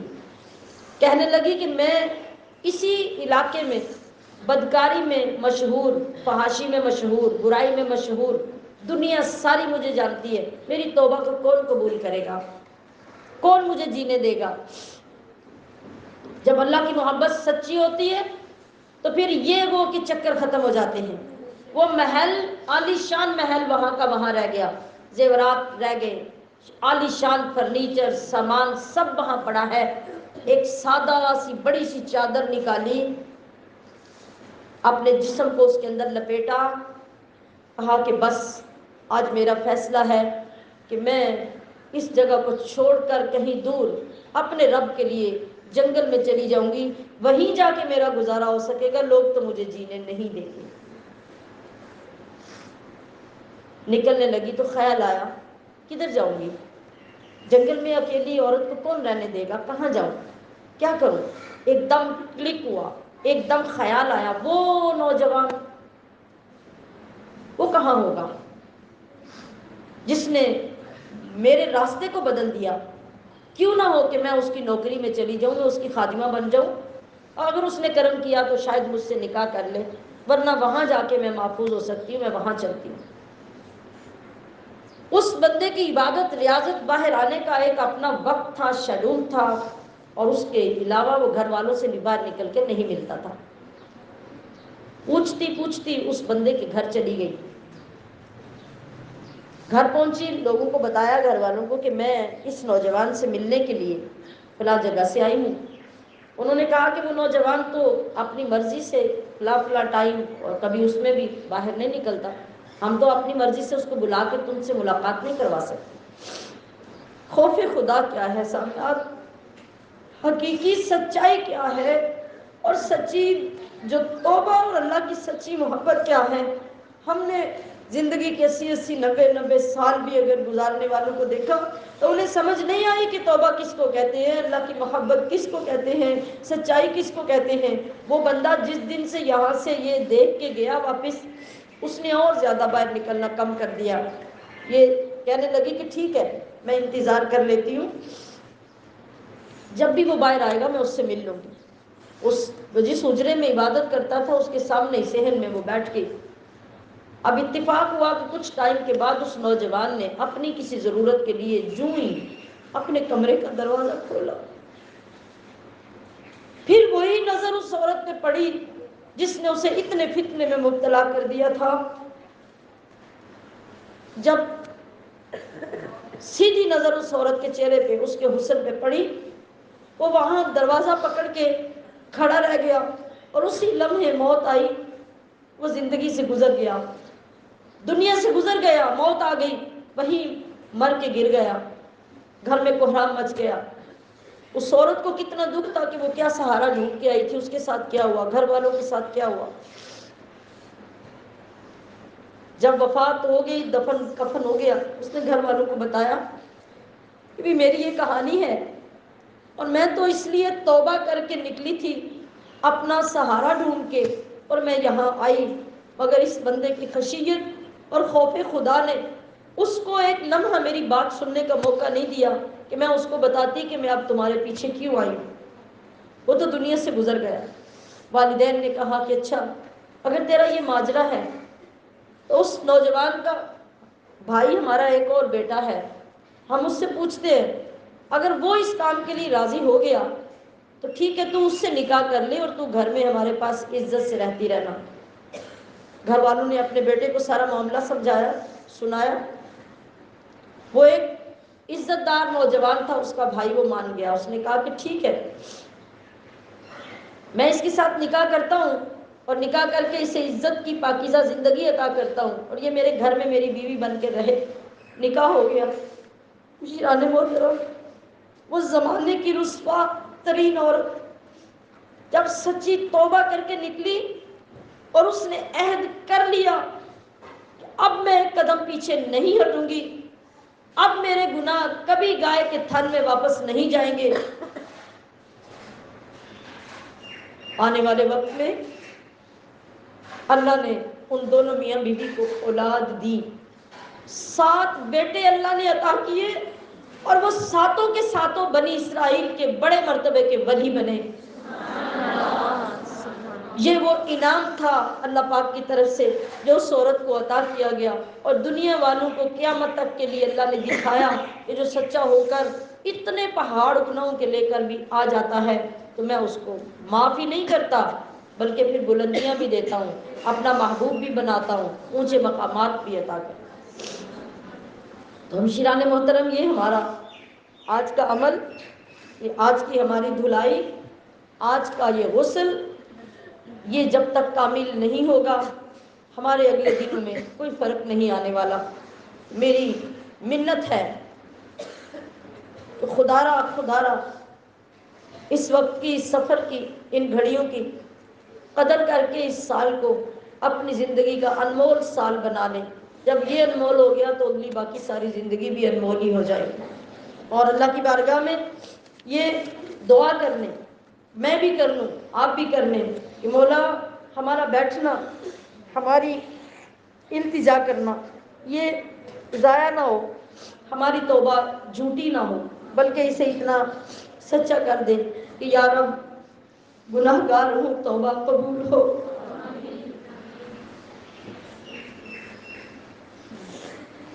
یا رب گناہ گار ہوں، توبہ قبول ہو۔ اس یہاں پہ شرمسار ہوں، توبہ قبول ہو۔ مولا اس یہاں پہ شرمسار ہوں، توبہ قبول ہو۔ یا رب گناہ گار ہوں، توبہ قبول ہو۔ اور جہاں سوز دل فگار ہوں، یعنی دل پھٹ رہا ہے تیری رحمت کو بسانے کے لیے اور اپنے گناہوں کو یاد کر کے شرمساری اور ندامت سے یہ حال ہے، یا اللہ شاید اس حال میں میرا جگر پھٹ جائے، میرا دل پھٹ جائے، تو مولا میری توبہ قبول کر لے۔ اس کیفیت میں پکار لیجئے کہ جہاں سوز و دل فگار ہوں، توبہ قبول ہو۔ سر تاپا انکسار ہوں، توبہ قبول ہو۔ اور گزری تمام عمر میری لہو و لعب میں، کھیل تماشوں میں، گزری تمام عمر میری لہو و لعب میں، نیکی نہیں ہے کوئی عمل کی کتاب میں، اور سال عمل بھی کوئی نہیں ہے حساب میں، دستے دعا بلند ہے مولا تیری جناب میں، میں ہوں گناہ گار مگر تو ہے کریم، میں ہوں گناہ گار مگر تو ہے کریم، میں ہوں سیاہ کار مگر تو ہے رحیم، میں ہوں پناہ پذیر مگر تو ہے قدیم، میں ادنا حقیر سہی تو ہے عظیم۔ یا رب تیرے کرم تیری رحمت کا واسطہ، یا رب تیری عطا تیری نعمت کا واسطہ، یا رب تیرے جلال و جلالت کا واسطہ، یا رب رسول حق کی رسالت کا واسطہ، میں اقرار کرتی ہوں اپنے قصور کا، یہ سب بول دیجئے، میں اقرار کرتی ہوں مولا اپنے قصور کا، میں ہو گئی ہوں ایسے گناہوں میں مبتلا جن کی ہے آخرت میں کڑی سے کڑی سزا، لے دے کہ مجھے تیرے کرم کا ہے آسرا، یا رب میں گناہ گار ہوں، توبہ قبول ہو۔ اس یہاں پہ شرمسار ہوں، توبہ قبول ہو۔ رب اغفر وارحم وانت خیر الراحمین، وافوض امری الی اللہ ان اللہ بصیر بالعباد، وصلی اللہ تعالی علی حبیبہ محمد وآلہ واصحابہ اجمعین برحمتک یا ارحم الراحمین۔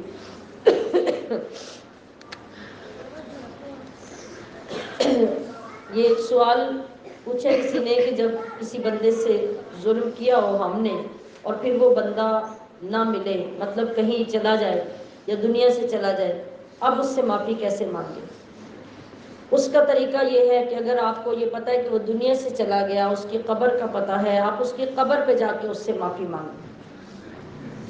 اگر قبر کا بھی نہیں پتہ اور زندگی موت کا بھی نہیں پتہ، تو پھر اس کے لیے استغفار پڑھیں، جو بھی کلام پاک پڑھیں روزانہ اس کو ایصال ثواب کریں، اس کے نام کا کوئی بہترین صدقہ جاریہ قائم کر دیں جس کی وجہ سے اس کو نیکیاں پہنچتی رہیں گی، تو اللہ کریم اس کی روح کو آپ سے مائل فرما کے راضی کر دے گا۔